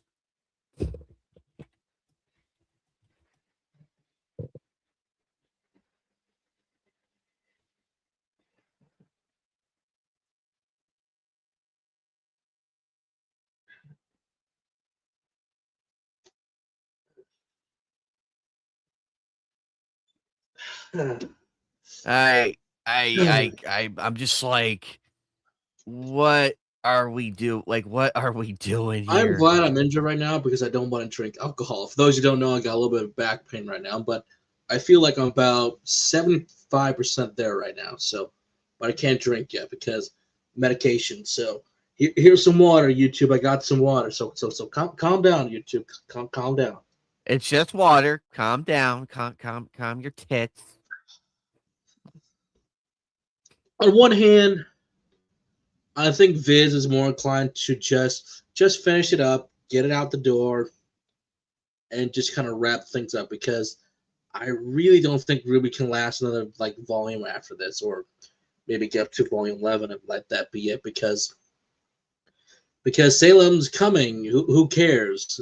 I don't care no more after the Never After season of volume 9, and even Rooster Teeth admits that Crunchyroll was the one who backed them up for volume 9. That's the only reason why it came out, and then Rooster Teeth went bankrupt and everything. My issue that I have with this is that too little, too late, and a lot of the fan base has moved on. Yes, there's some excitement if you are still attached to these characters and the story they're trying to tell. But it feels like we're beating a dead horse at this stage in it. So let me say this. It's done. It's over with. I'm only going to check it out just to see, hey, what happened? Did it end spectacularly or did it end spectacularly? So, because the problem is with Ruby is that there's always this one defense. They always go to this one defense every time. You question anything after volume 4 or 5, at least even 6 onwards, the team will always say this, along with the voice actors. This was always planned from the start.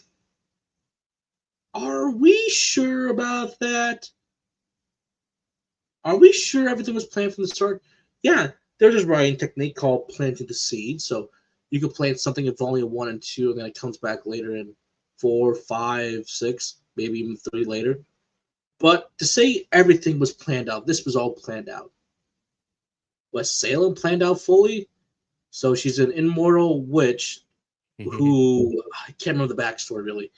And Ozpin is fully who can never die, who gets a new body every time that he possesses.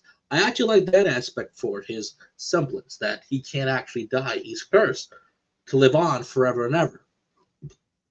That's a cool semblance. But then what happened to some of these other plot lines?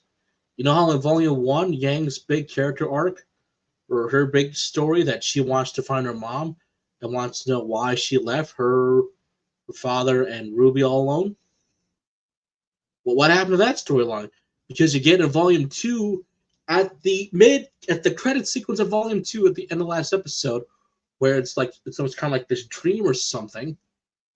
I always took it as a dream, but Yang is walking around, she sees Raven, she goes, Yang's eyes are fully red because she's angry at something. But then we get this line. I'll do it completely, one for one. It's like, Yang, we have a lot to talk about. It's like, hey, there's a smile on her mom. What is this? We got a lot to talk about. What's going on here? I want to know this part. And in Volume 3, it's like, okay, her and Raven talked about stuff. And then Crow's like, oh, by the way, you only get like one save by your mom. It's like, okay, no big deal. But then by Volume 5, suddenly Yang does the 180. Where it's like, Yang, you found your mom. This is it. I'm excited. What are they going to talk about? But then she has to cross her arms and be like, I didn't come here for you. Where's Ruby? I'm like, what happened? You clearly established in the first volume alone, you want to find your mom. And we kind of got that in Volume 2. What's this big conversation? That conversation is never brought up again. And she's like, oh, I didn't come here for you. Where's Ruby? I'm like, oh, no. Writers, what happened? What happened to the story plot line? What happened to so many others? What does Beacon look like? I thought they had the big giant Grim thing in there. Like Beacon has a Grim infestation after Volume 3. What happened? We know that they're kind of reclaiming Beacon in Volume 4 thanks to the school teachers, but did they get rid of that big dragon thing? Also, why did Blake go back and kind of look at the big dragon Grim thing? The stuff with the apes after some of the better stuff, but what happened to a lot of stuff? And please do not say that this was always had good writing. I think Ruby had decent writing the first 3 volumes, but then it kind of get mumble jumbles everywhere. It feels like they don't know what to do with these characters or arcs anymore. It just felt like they were guessing to whatever was meant to be laid out has no clear guidance. So we can't keep saying that this was all planned out. No, this isn't me hating on ships. When does ships come into that? No. I want like an actual good story arc to follow. And unfortunately, I haven't been getting that in any of the seasons. I just feel like we're wasting some times now. It just feels filler. Also, for crying out loud, when they were in Weiss's country, the ones that hate all the fondness, and you're thinking about stuff that's going to go down here, nothing happens. Nothing happens.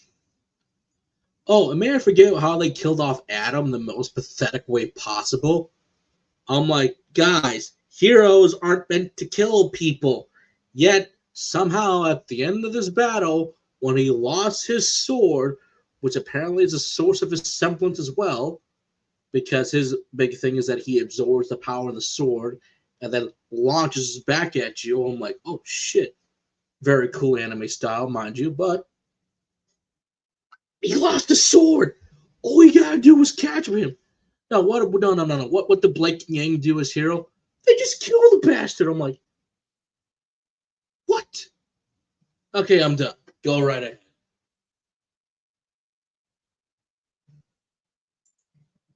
Oh, you're muted.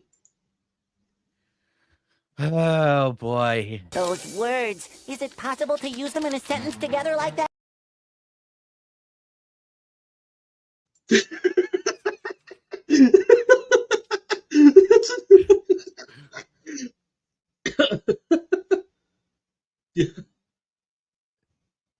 Because that one right there perfectly explains all of this. Like, wait a damn minute. Like, I there's need a lot I of need to plot fix that. holes, a lot of conveniences that Ruby's I been need to using. fix that clip though. I need to fix that one. But you get the gist of it, ladies and gentlemen. There's a lot of plot contrivances, plot convenience, plot holes. Like, for example, in volume 7 and 8, so if you're telling me that the general of that country that they're going to here, what was his name? I can't remember. But the general guy who was like, look, I'm under a lot of stress from keeping my people safe from the Grim invasion, and now I got to worry about Salem. Why doesn't Team Ruby tell him that, hey, we know she's coming, but she's after this. So let's get all the people out of here first, and then come a way to counterattack the villains. They don't do that. They just keep things secret until the very end where he's upset. Yeah, you're heroes, ladies and gentlemen. Keeping things a secret for the guy who has the army at his disposal. Congratulations, idiots. You just killed more people for no damn reason. Oh, so let's not forget that general guy went from being who could have had a good fall from Grey Sark, decided to shoot people for no reason. God. Why?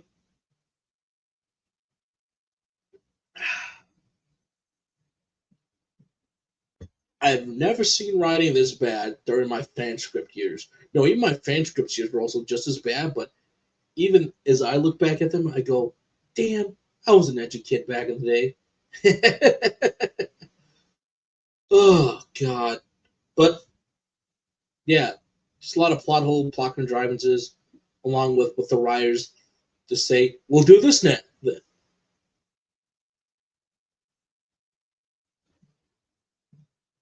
So I think Volume 10 is just going to be that it's here for the fans, it's here for them to wrap things up, if they can at least.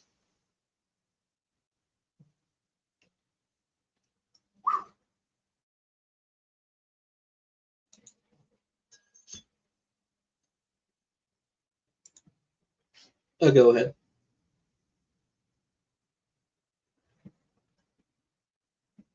It's just so.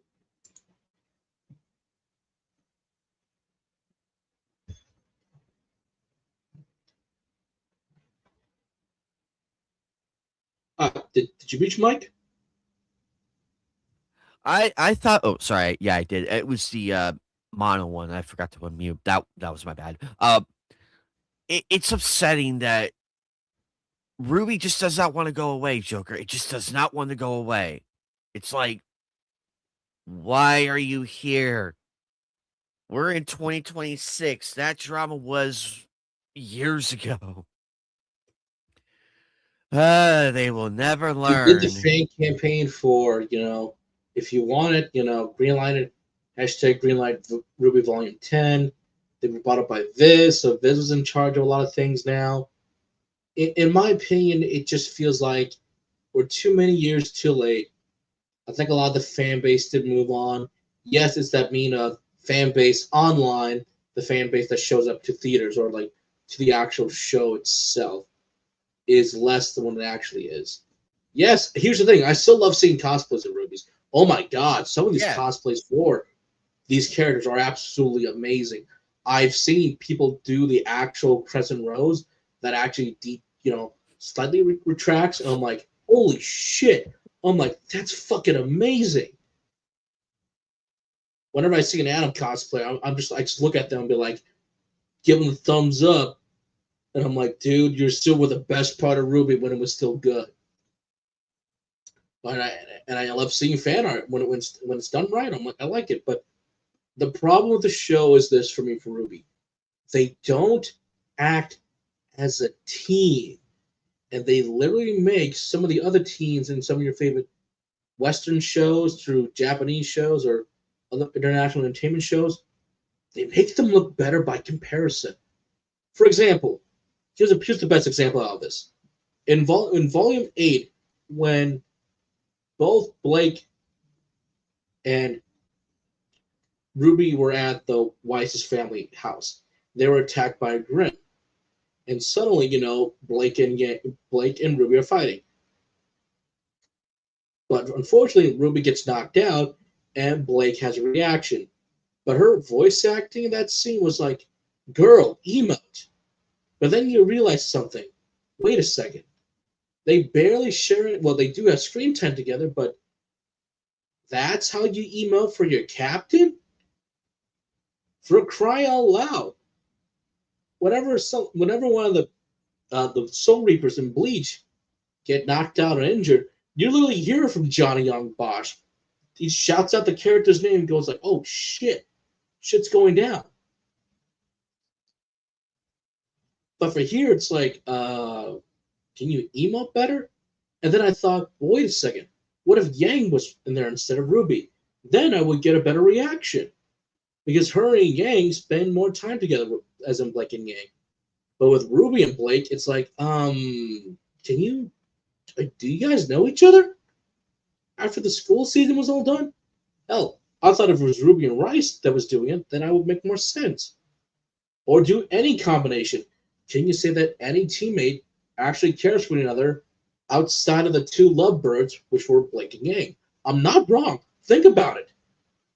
Just think about it for a second. It is crazy how all this came to be. Also, hello Lilith. Yeah. But at the same time, like I said, I could be here all day, but there's just a lot of things in Ruby's that I think it's just still fundamentally flawed. Maybe things are planned out better, or maybe they won't. Who knew what the original vision Monty Ohm had? Oh boy, I'm bringing up that can of worms, but I think that is the truth. When you lose one guiding voice, you kind of have to start going like, okay, who else to blame? Is it Miles? Is it Kelsey? Is it somebody else out there? Are they being influenced by the wrong people? Who knows? The in defense of this was all planned out, I just don't buy it 100% because it was used so often. It's like it lost its meaning. Maybe things were planned out to a certain point, and these were just ideas on paper. That's like we'll get to it later. And that's the sad thing is I think Ruby always had the potential to be more. When you do look at those earlier volumes, 1 through 3, I call that Ruby's golden year. And then get to a lot of the misfire stuff. Yes, some stuff might have been a slog to get through 1 and 2 versus volume 3, but I still look at those 2 volumes and be like, this was still the fun time because they're exploring stuff. They're just trying things out what works with Monty's choreograph to get up to some good moments. But even then, there was some better stuff that they did a lot better in those first 3 volumes compared to the others. And I hope that if the season does come out, again, just wrap things up. That's all I would care about. And then maybe do a reboot. Because you can't continue on with this forever. Because I think in order for Ruby to survive in more pop culture, I think it does need a nice reboot. Just reboot everything and just be like, hey, now you can finally do what you want to do then. Precisely. And Montiome, you're right. You're right again. I feel like when he unfortunately passed away, everything went away. I like me, you, and many others would have loved to see that version. Like, what did he have planned for the coming chapters, unlike what we got now? And the time to course correct is long gone, in my honest opinion. Ruby Volume 1 through 3, golden years. 4 through 6, what the fuck? 7, 8, 9 just feels like. Are we even trying anymore? Do we even care anymore? Like, people, it does not take like, I'm even going to say this for a lot of people, move on from the HR Bomber Guy video. Look at that. I didn't even mention him until now because a lot of this stuff was my own ideas, my own thoughts. But every time you do hear one person bring it up, it's like, that's an old video, his own thoughts, his own opinion. Because when you think about every single type of criticism out there, a lot of this actually fits a lot of our favorite shows, a lot of our favorite series, you name it. For example, I'll do mine, Assassin's Creed. What has always been the problem with a lot of the modern Assassin's Creed games? It's too open world. None of the characters are memorable outside a few of them. And there's like kind of like this no point to there's got to be a reason for going into the Animus. Who are we discovering? What are we trying to do for the modern day setting? Because remember, a lot of that went away after Desmond passed away. They try to do it with the Abstergo stuff, but then it's like, we'll do this new assassin in Unity? Okay, what happened to this employee from Black Flag? Oh, now we're with somebody else in Rogue, known as Meathead? Okay, but I thought we got it. Unless that's the same employee from Black Flag. I can't remember, actually. But then it's like that same guy from Unity also comes back in Syndicate, but then after that, both the employee slash Meathead to this new guy from Unity, all three of them or two of them get dropped completely for the new girl, starting with Origins.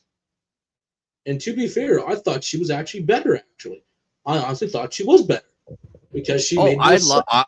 I loved Origins. I'm a sucker for the Greek Egyptian theme aspect of it. I love the Magi. With that new character we got, that who was our guiding voice for the main themes, I thought like, hey, she actually has a reason. She discovered the origins of the Brotherhood. She was discovering the staff and everything, and lo and behold, the writers remembered And lo and behold, the writers finally remember their Isu side of things. And it's like, yes, plot lines are converging. They're coming together. What's going to happen in Valhalla? The world's about to die again. Okay. But what happened to all the Isu stuff? Oh, they finished off in the comic book, unfortunately. And to be fair, I think it was better to finish off in the comic book format. But it's like, okay, it's there. It's a proper ending nonetheless, but a rush ending. And then Valhalla was the second reboot. Because, remember, we have no idea. Do we even know who was the protagonist outside of the Shadows Assassins ancestors? Like, why did we go into the Animus for Shadows and for Japan? Because that's the whole point. If there's no reason to go to these ancestors in these time periods for the modern day assassin storyline, then there is no point. That's the whole point, because they have to keep justifying it. The series is meant to, like the rumor goes, the series is meant to end in 3 games. But then it got later reconfirmed that it was meant to be 6 games by Nolan North and a former Ubisoft employee. Okay, makes sense. But that's the problem. They don't know what to do with the modern day stuff. To be like, how do we keep justifying going into the Animus every single time? First, it was Desmond with the Apple of Eden. You know, save the world from Abstergo, from the sun cooking in the end. Then it became a lot of the Isu stuff, which made more sense, but then we kind of didn't know what to do with the modern day protagonist. Then with that new girl I mentioned, we did have a reason. She was discovering a lot of stuff that we didn't know, and then there was more of this big threat coming. And then Valhalla happened, and then now we're with Basim, who's hunting down Eivor, I guess? So we'll see how that plot line goes for the new game. That is if the whole, you know, that new Assassin's Creed game doesn't bring him up again. Because if not, then what was the point of introducing Basim? Like, he's from the ancient time period of the first civilization. That's some cool shit to explore, man. But if you don't bring him up again, then what was the point?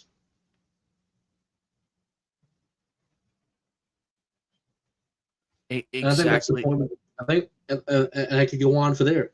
I think Kingdom Hearts suffers from the crossover identity that you lost with the third game, and then that, yes, the Child of Destiny thing is one thing, but we'll see how that works out with Kingdom Hearts 4, and also being spread too thin. I think Halo suffers from not moving on from Master Chief. And I say the same thing with Yakuza, of them not moving on from Kiryu, but also unfortunately damaging the series with the Kiwami stuff.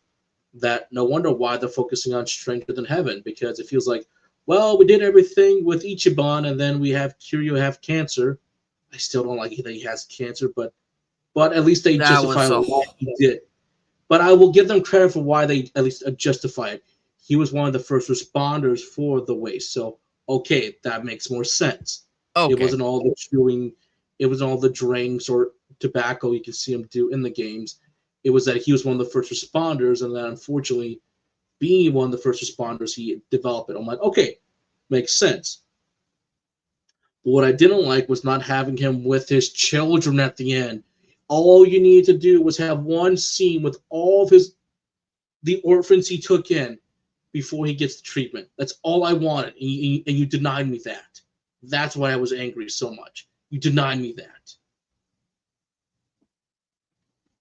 And so on and so forth. There's so many problems with so many different series that you could ignore them or at least acknowledge them.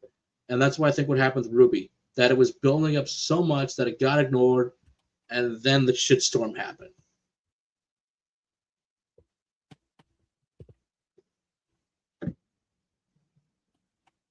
But again, for those who are still waiting for Ruby, I do hope you like it. If you like it, more power to you. If it ain't call me Ammonites idiots for giving up on the series. But hey, more power to you if you guys still like Ruby. But anyway, that's it for us. That's all the news I have. Oh, there was a lot more, but go ahead. There is one more, and unfortunately, so we all love Patrick Stewart.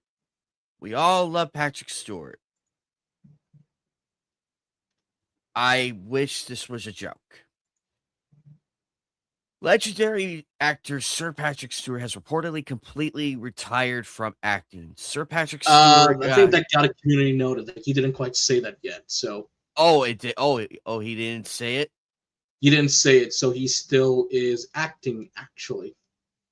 Oh, okay. Well, never mind then. But I forgot about one more because I think I'm allowed to show this off.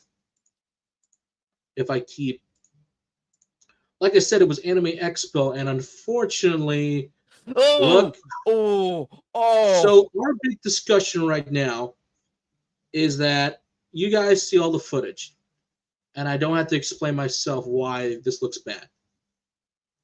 Let's have a big discussion about this. Let's make this our final segment. Put up there, final segment. Let's talk about Anime Expo in general. So, here's the thing, ladies and gentlemen. Give me a few. Wait. We love going to our conventions, small, big ones, you name it. He goes to more than me. But you should have seen Fan Fusion. How crowded is that your convention versus like mine? Because KitsuneCon is a medium-sized convention, like small-ish medium to good-sized medium. But I will tell you that where we're located, that I love that little area.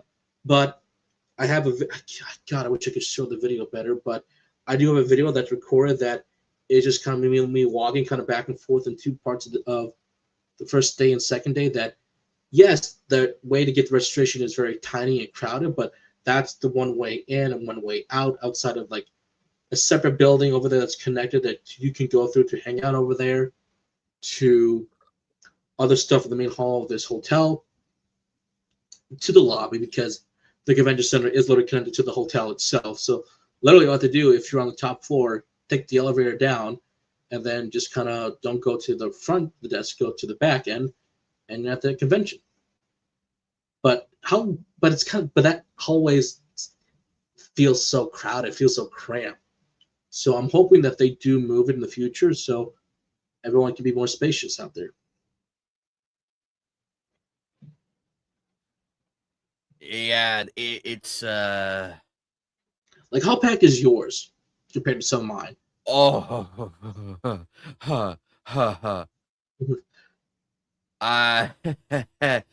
EverCon is a good big one because they open it up more. I went to, let's see, I went to 3 this year. I'm going to 4 this year. I went to Game On Expo earlier this year. A lot of fun. It's on Friday, it's not that bad. Saturday is where it's really kicks in, but overall a lot of fun. Fan Fusion, Joker. This is the problem with big mainline celebrities. John Cena was here for Fan Fusion.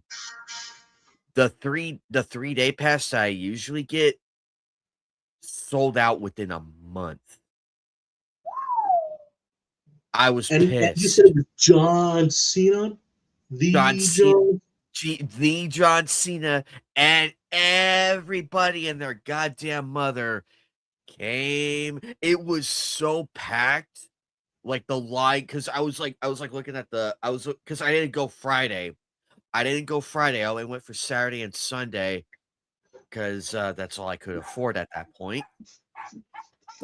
Here's the thing. I saw the lines from like various people, from various cosplayers I follow and everything, and some whom I'm friends with. That line was 2 to 4 hours long. Holy shit! And keep in mind, we're in Arizona, folks. So and it's you probably do the early math. in the year where is that early in the year where it's still nice and cold, or is it that during your hot season? It's our hot season. This was in June. Ooh. So 100-degree Yes. weather, ladies and gentlemen. 100-degree weather. Luckily, when me and my roommate got there, because we woke up late and we're like, oh fuck, what time is it? And then we didn't get there till about 3. That's when we can go in, and actually I still managed to get my autographs and everything. I still managed to get those, managed to go out and have some fun. Fan Fusion it depends on who you ask. But from my experience of going since 2018, I feel like it needs to be a bit more structured. You should have seen the autograph line, Joker. It was a huge clusterfuck. You couldn't tell who was in line for who.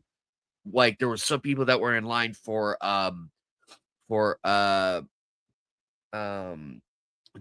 Elfman and a few others. There was one line to the snack station. I don't know why they even had that open. They should have had the other one open at the far end. And of course, you had the lovely Sandy Fox barely had a line. That's how sad this was. And it's like, what the fuck? Anime Arizona was at the Mesa Convention Center, and I'm close I'm close by it. It's a smaller convention, yes, but it was more manageable, and it was a lot of fun. Me and my roommate liked that one. We're going to UwuCon again this year, but I became smarter and realized, look, why don't we just go Saturday? I could do the 3-day pass, but we won't go Friday because I learned my lesson on that one. I'll go Saturday and Sunday. It gives me a reason to have a day off. So far, I can safely say Game On Expo, Anime Arizona, UwuCon are the top 3 to go for the time. Fan Fusion, again, depends on who the guests are and everything. I haven't been to Sabotin yet, but it's a 4-day con. It's a 4-day event. And I can only do 3 because 4 is my I can't even do 4, Joker. I can't even do 4 at best. I would be way too tired.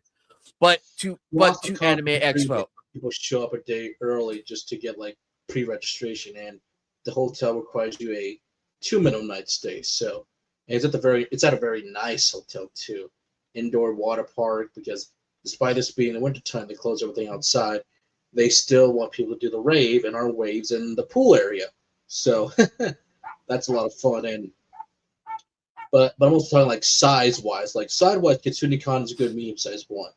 Every con's more tabletop and card games, so TGS. So that does actually open up completely now compared to the first time I went to in the year 2019. So they really did expand upon that, and they opened up a few more areas. So I'm like, yeah, nice place to go around. Also, like I said, it was also a gaming con as well for all the history of gaming. That's where I got to play the Genesis for a bit. So I'm like, yay, Genesis.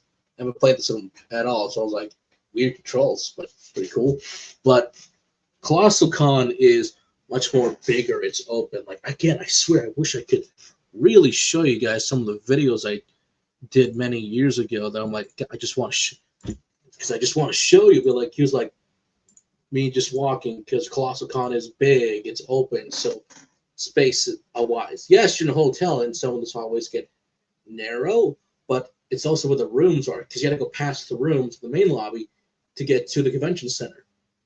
Or you can go to the big gaming one, because they got a big arcade down at the end of the hall connected to the AMC movie theaters. So if you don't want to go to the con and meet everybody, it's like, dude, we can just sit around and eat pizza if you want to, or go swimming. You're in a pool. You're in the Dells. Go swimming. And like we said, big names do attract a lot of attention, but they still need to move our autograph line and everything from the vendor hall to an actual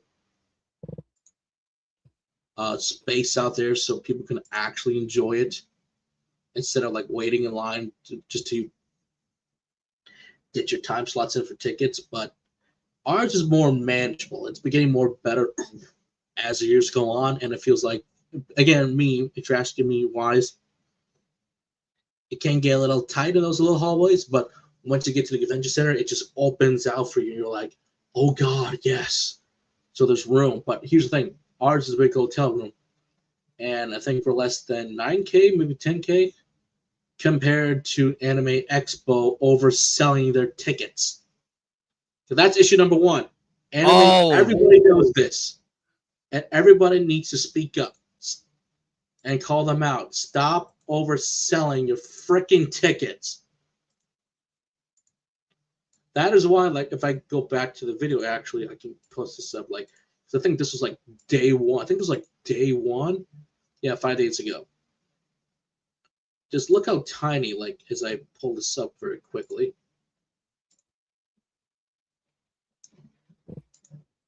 If this will ever show up again, please.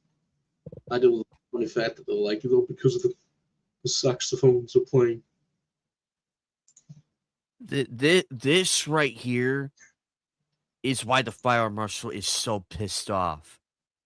Actually, I heard they closed it a few times. It's not. This isn't the first time they showed up for this.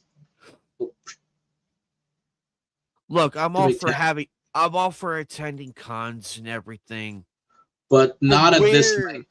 But where do you draw the line into how many attendees you can have? They completely, and Joker's not lying, folks. There is a lot of people who are extremely upset that AX oversold the tickets. They don't cap it. They don't cap the tickets because unlike AX here in Arizona in Fan Fusion, once the 3-day pass sells out, it's completely gone. It's completely gone. Then you just have the basic pass. Those two almost sold out. I think there was only like 200 left of Friday, about 100 left for Saturday, and I think maybe 400 left for Sunday. The single day ones.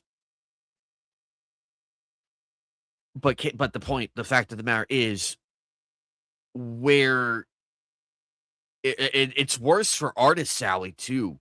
It's worse. It's the smell, overstimulation, very crowded lines for Artist Alley. And to all our friends who have physical disabilities, I highly suggest you don't attend this con. Do not attend AX. You will be miserable. The proof is in the pudding, ladies and gentlemen. And it's like a different angle from that. This is like a different angle of, kind of like I showed earlier, because some of this I sent to you right away. I was like, this is. I think, does she show it? Because I think she does show it. That's why I put that. That's why the WTF is in the title, because this is the WTF. The what the fuck? I think that was it. This is the other one. Oh, here's that same one from like earlier that I showed. Like, this is what the hallway should look like compared to. is what it should look like when it's not crowded. But when you see what's crowded, it's like what the hell? Because again, this is like the same building, the same place as the other one. That was the other one. So. That's what Joker. This is what Saturdays look like at the at Fan Fusion and Game On Expo, but not to this degree. Not to this. And that was like on Friday. So these are like Fridays, like the day one, the openings. And day one should not look like this at all. Day one, and I think a lot of people out there. Oh, go ahead, let you finish. Day one is supposed to be: we go in, we look around, see who's doing what. Because in my case, that's the day I usually go and get my autographs. Depending on who is there, go in, get the autographs, look around a little bit for the whole day, and go home, and then plan the shopping event and everything. Day two is Saturday. You throw on the cosplay, you go to the vendors that you didn't get a chance to see, and then go around there. And day three, which is the final day, where everything starts to wind down and they close a bit earlier, that's the time to like really get all the last minute stuff that you couldn't get the other day, or hope to God that the vendor that you talk to has that actual item saved for you. But the fact that this is day one, Joker, this is embarrassing and horrifying to a good level. Well, actually, no, sorry, not to a good level, to a scary level. Because a lot of people raise the concerns. What happens if a fire breaks out? Or say a medical emergency, like someone literally fucking collapses and has a heart attack. Was it 2022 or was it 2023 where they had the earthquake?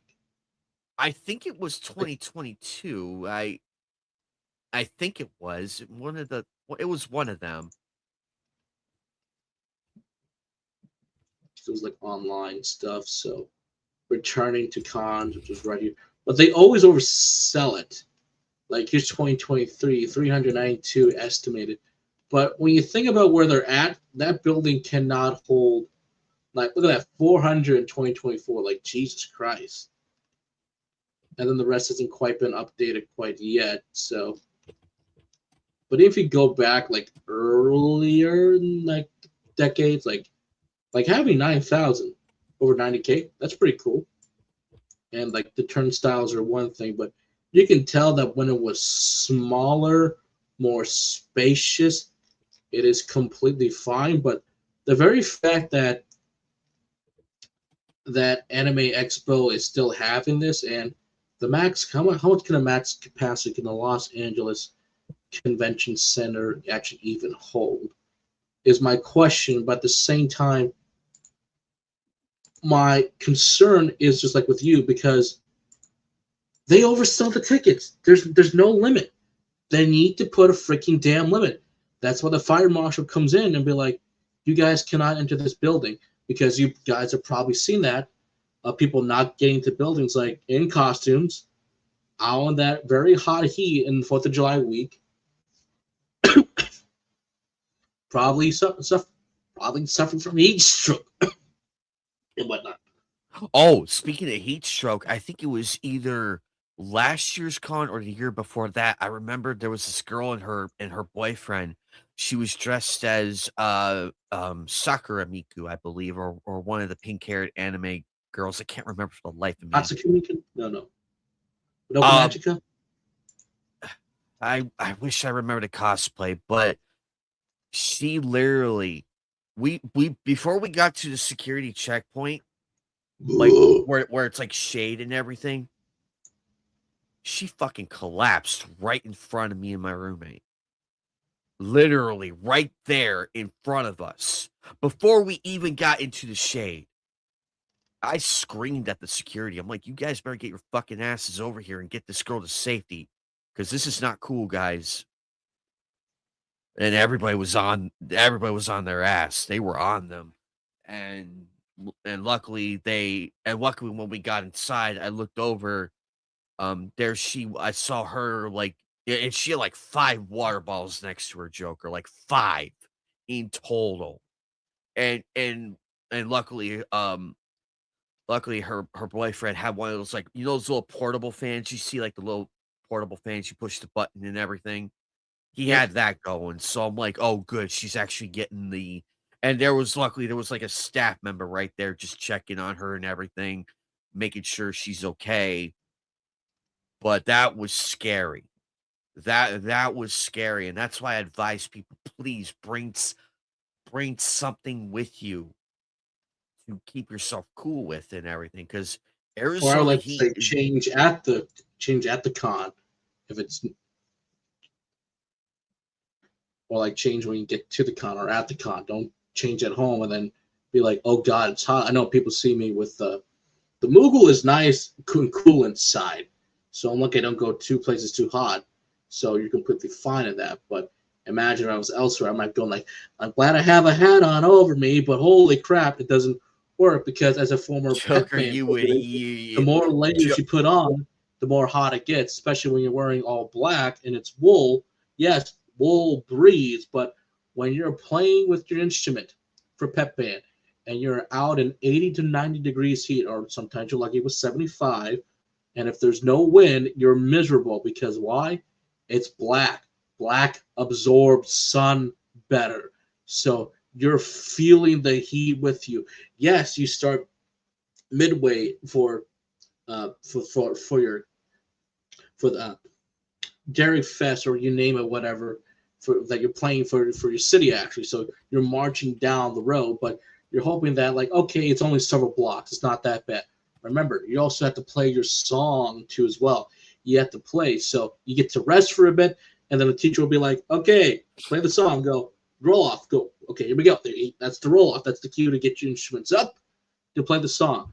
And then it's down, and it's like cadence. You can rest for a bit. And it's like roll off. It's like, oh, here we go again. And then it's like, and then you might stop in place and just march in place because either somebody's handing out candy to the kids, or if you're further away from the horse, which all the bands are, they might be picking up some poop from your blocks ahead of you. But remember, if there's no wind and no clouds, it sucks. It completely sucks. So you're hoping to God you can play maybe the song, I give a good estimate, maybe 5 to 7 times at least, from what I can recall from mine, each time I did it, and just be done with it. But if you're playing more than that, then it's like, oh God, we gotta get out of here. And I do remember some girls had to leave because either they felt the heat to like, okay, I need to get out of here because of that. So not just me playing for a pep band. In costumes are completely different. You might be completely fine one day, but next go like, oh my God, what the hell is this? But the reason why I'm pissed off is like what Ammonite said. There could be accidents any time for AX. Yes, I'm looking online that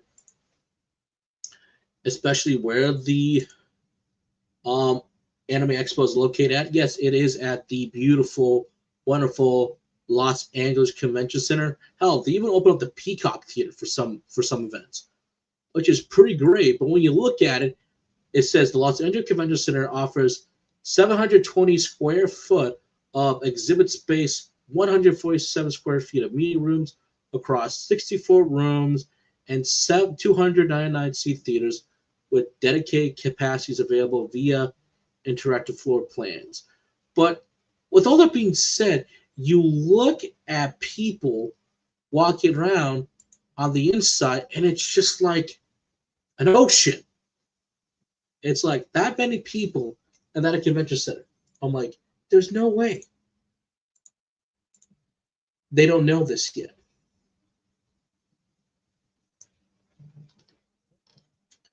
And the fact that it's like, it just makes me mad because it's like, someone's going to get hit. Someone's going to, it's going to happen. And the thing is about that is that I think the city of Los Angeles knows this. The state of California knows this because the entirety of Los Angeles, just like with Comic-Con, it changes everything for that city. They put banners across everything. They're promoting it. And even for people's hotel, they can see it. People already pre-lined up already. Yes, it does depend on who you're talking to. Like, oh, it's not that bad. Well, maybe not for you, but but me and Joker beg to differ because we've been on the Because I've busiest seen of proof days. by other people that shows you the different crowds and everything, or how people complain that I know there was a gentleman out there that he was ready to wait a line for this one panel. Was it for Cyberpunk? Yeah, it was for Cyberpunk. But they already started an hour early, so he couldn't fucking attend. And I'm like, are you shitting me? He waited, but they started an hour ago. Are you shitting me? Where's the announcement saying that we're going to start early, get there as soon as possible? Or stuff like Bleach happen and you see everybody fill up. But if I was there getting ready for Cyberpunk, it's like, oh, it doesn't start till another hour, I should have been there another hour ago. Or maybe 90 minutes just to get a dedicated seat. Or like, why couldn't you do this again for people who missed it? But some of these are one-time only showing, so you better show up or you're going to miss it. Other times, I've heard people say that they've changed where certain areas are supposed to be at, where it's like, oh, it's over here. But it's like, no, it's all the way over there now. So it's like, are you guys updating this shit? So that's my other question I'm going to ask. But at the same time, every night's not wrong.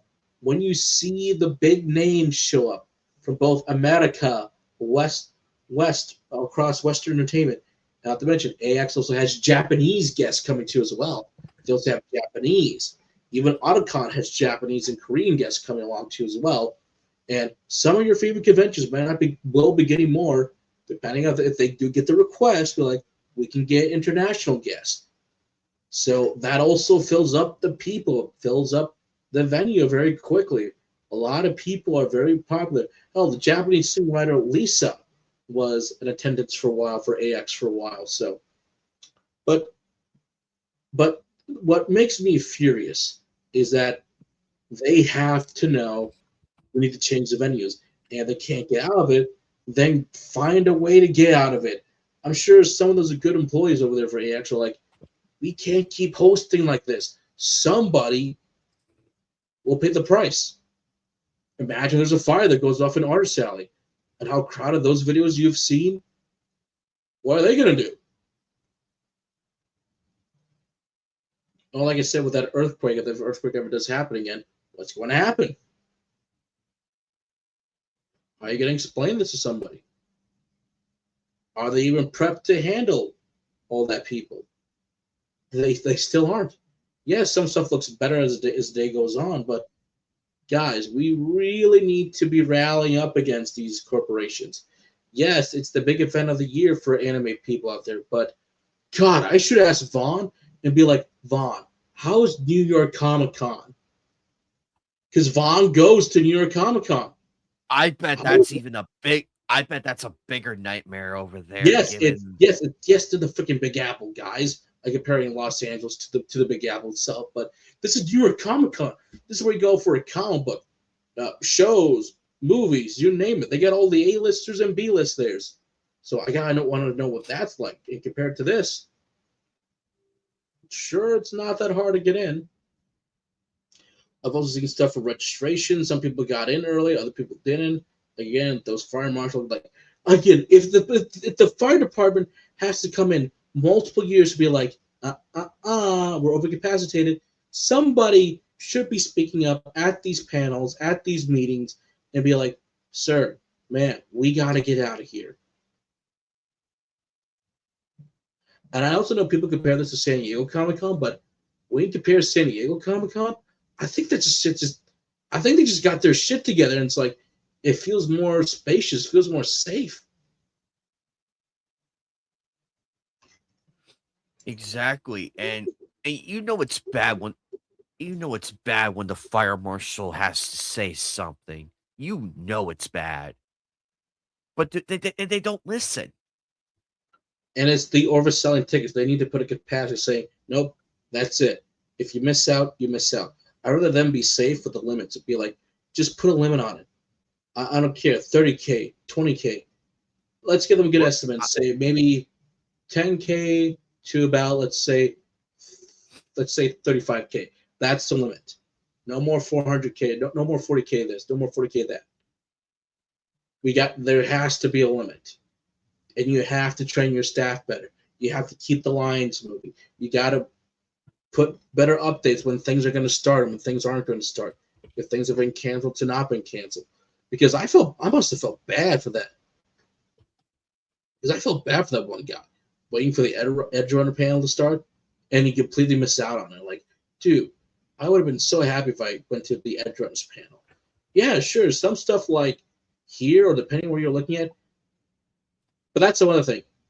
Because Anime Expo also feels like a double-edged sword because it's like you guys are just jealous because you don't get all the premieres. Hey, buddy, not everything is about premieres. It would be cool if ColossalCon in the Dells got a premiere. I would be like, holy shit, we got a premiere. I don't know how it is like over for you, for your cons, but I don't know if you guys get premieres or not. But then again, that's Los Angeles. Of course, they got the big companies here. Netflix, Paramount, WB, Aniplex. Yeah, it's the major dumping companies as well who are also in California, in Los Angeles. So, of course, they're going to have some big premieres. Of course. But I just want people to feel safe. That's the end of it. Is that hard to ask? I'm all for safety and everything, and that's why it's like an Anime Expo, as cool as it is. Don't get us wrong, ladies. I've always said I always wanted to attend when I was getting into cosplay, but I don't know, man. If this is how they're going to keep doing this, then we're not messy saying that it's going to take. It takes one incident, people. It takes one incident to ruin it for everybody. I don't know how it is at Anime Matsuri, Holiday Mats. I know they've changed venues due to one venue no longer having them. Katsucon had the sewage incident, but then again that got fixed. But then there was other incidents with Katsucon that's like is kind of questioning just a little bit. But it also feels like that they kind of want to change venues to things just be a little more hectic. Also, the Katsucon poop incident. No, I'm not kidding. I don't know who thinks it's funny to poop at the iconic balcony. Like, who does that shit in public? Are they trying to be funny? You don't know about this? In Katsucon a couple years ago, like 2 years in a row, someone must have pooped. And God. You looked it up on your own time. You're gonna be like, Joker, what the hell are you talking about? Wait, is he looking up now? Wait a minute, wait, let's go. Wait, what con is this? It's in Wash. Is it okay? Okay, I gotta show. Okay, show this, please, for our audience, because this I gotta see. We have time. This is our final segment, so this counts. Hey, Jorge, what's up? Okay,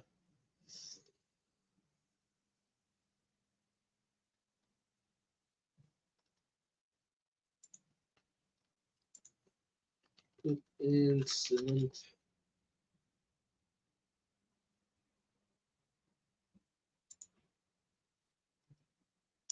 Okay, is that no? Okay, this.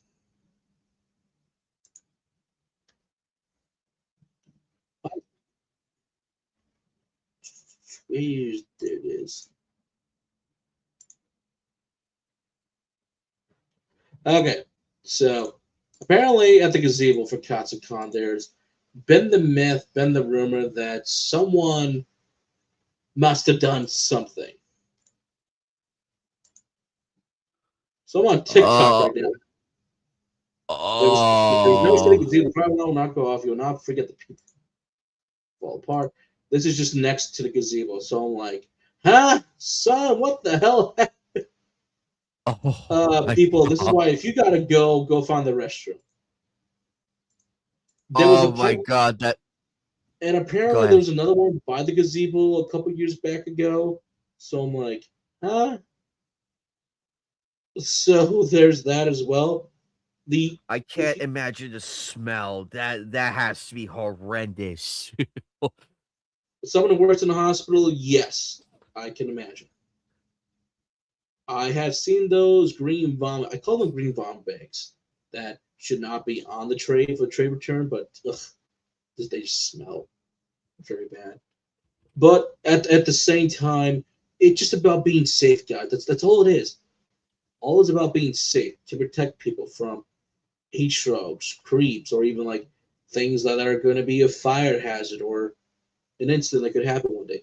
Now, I remember back in KitsuneCon 2022, we had that big storm, thunderstorm that was going through, and I remember when the thunder hit and it just shook the building. I was in vendor hall / artist alley, and we all just looked up. We were like,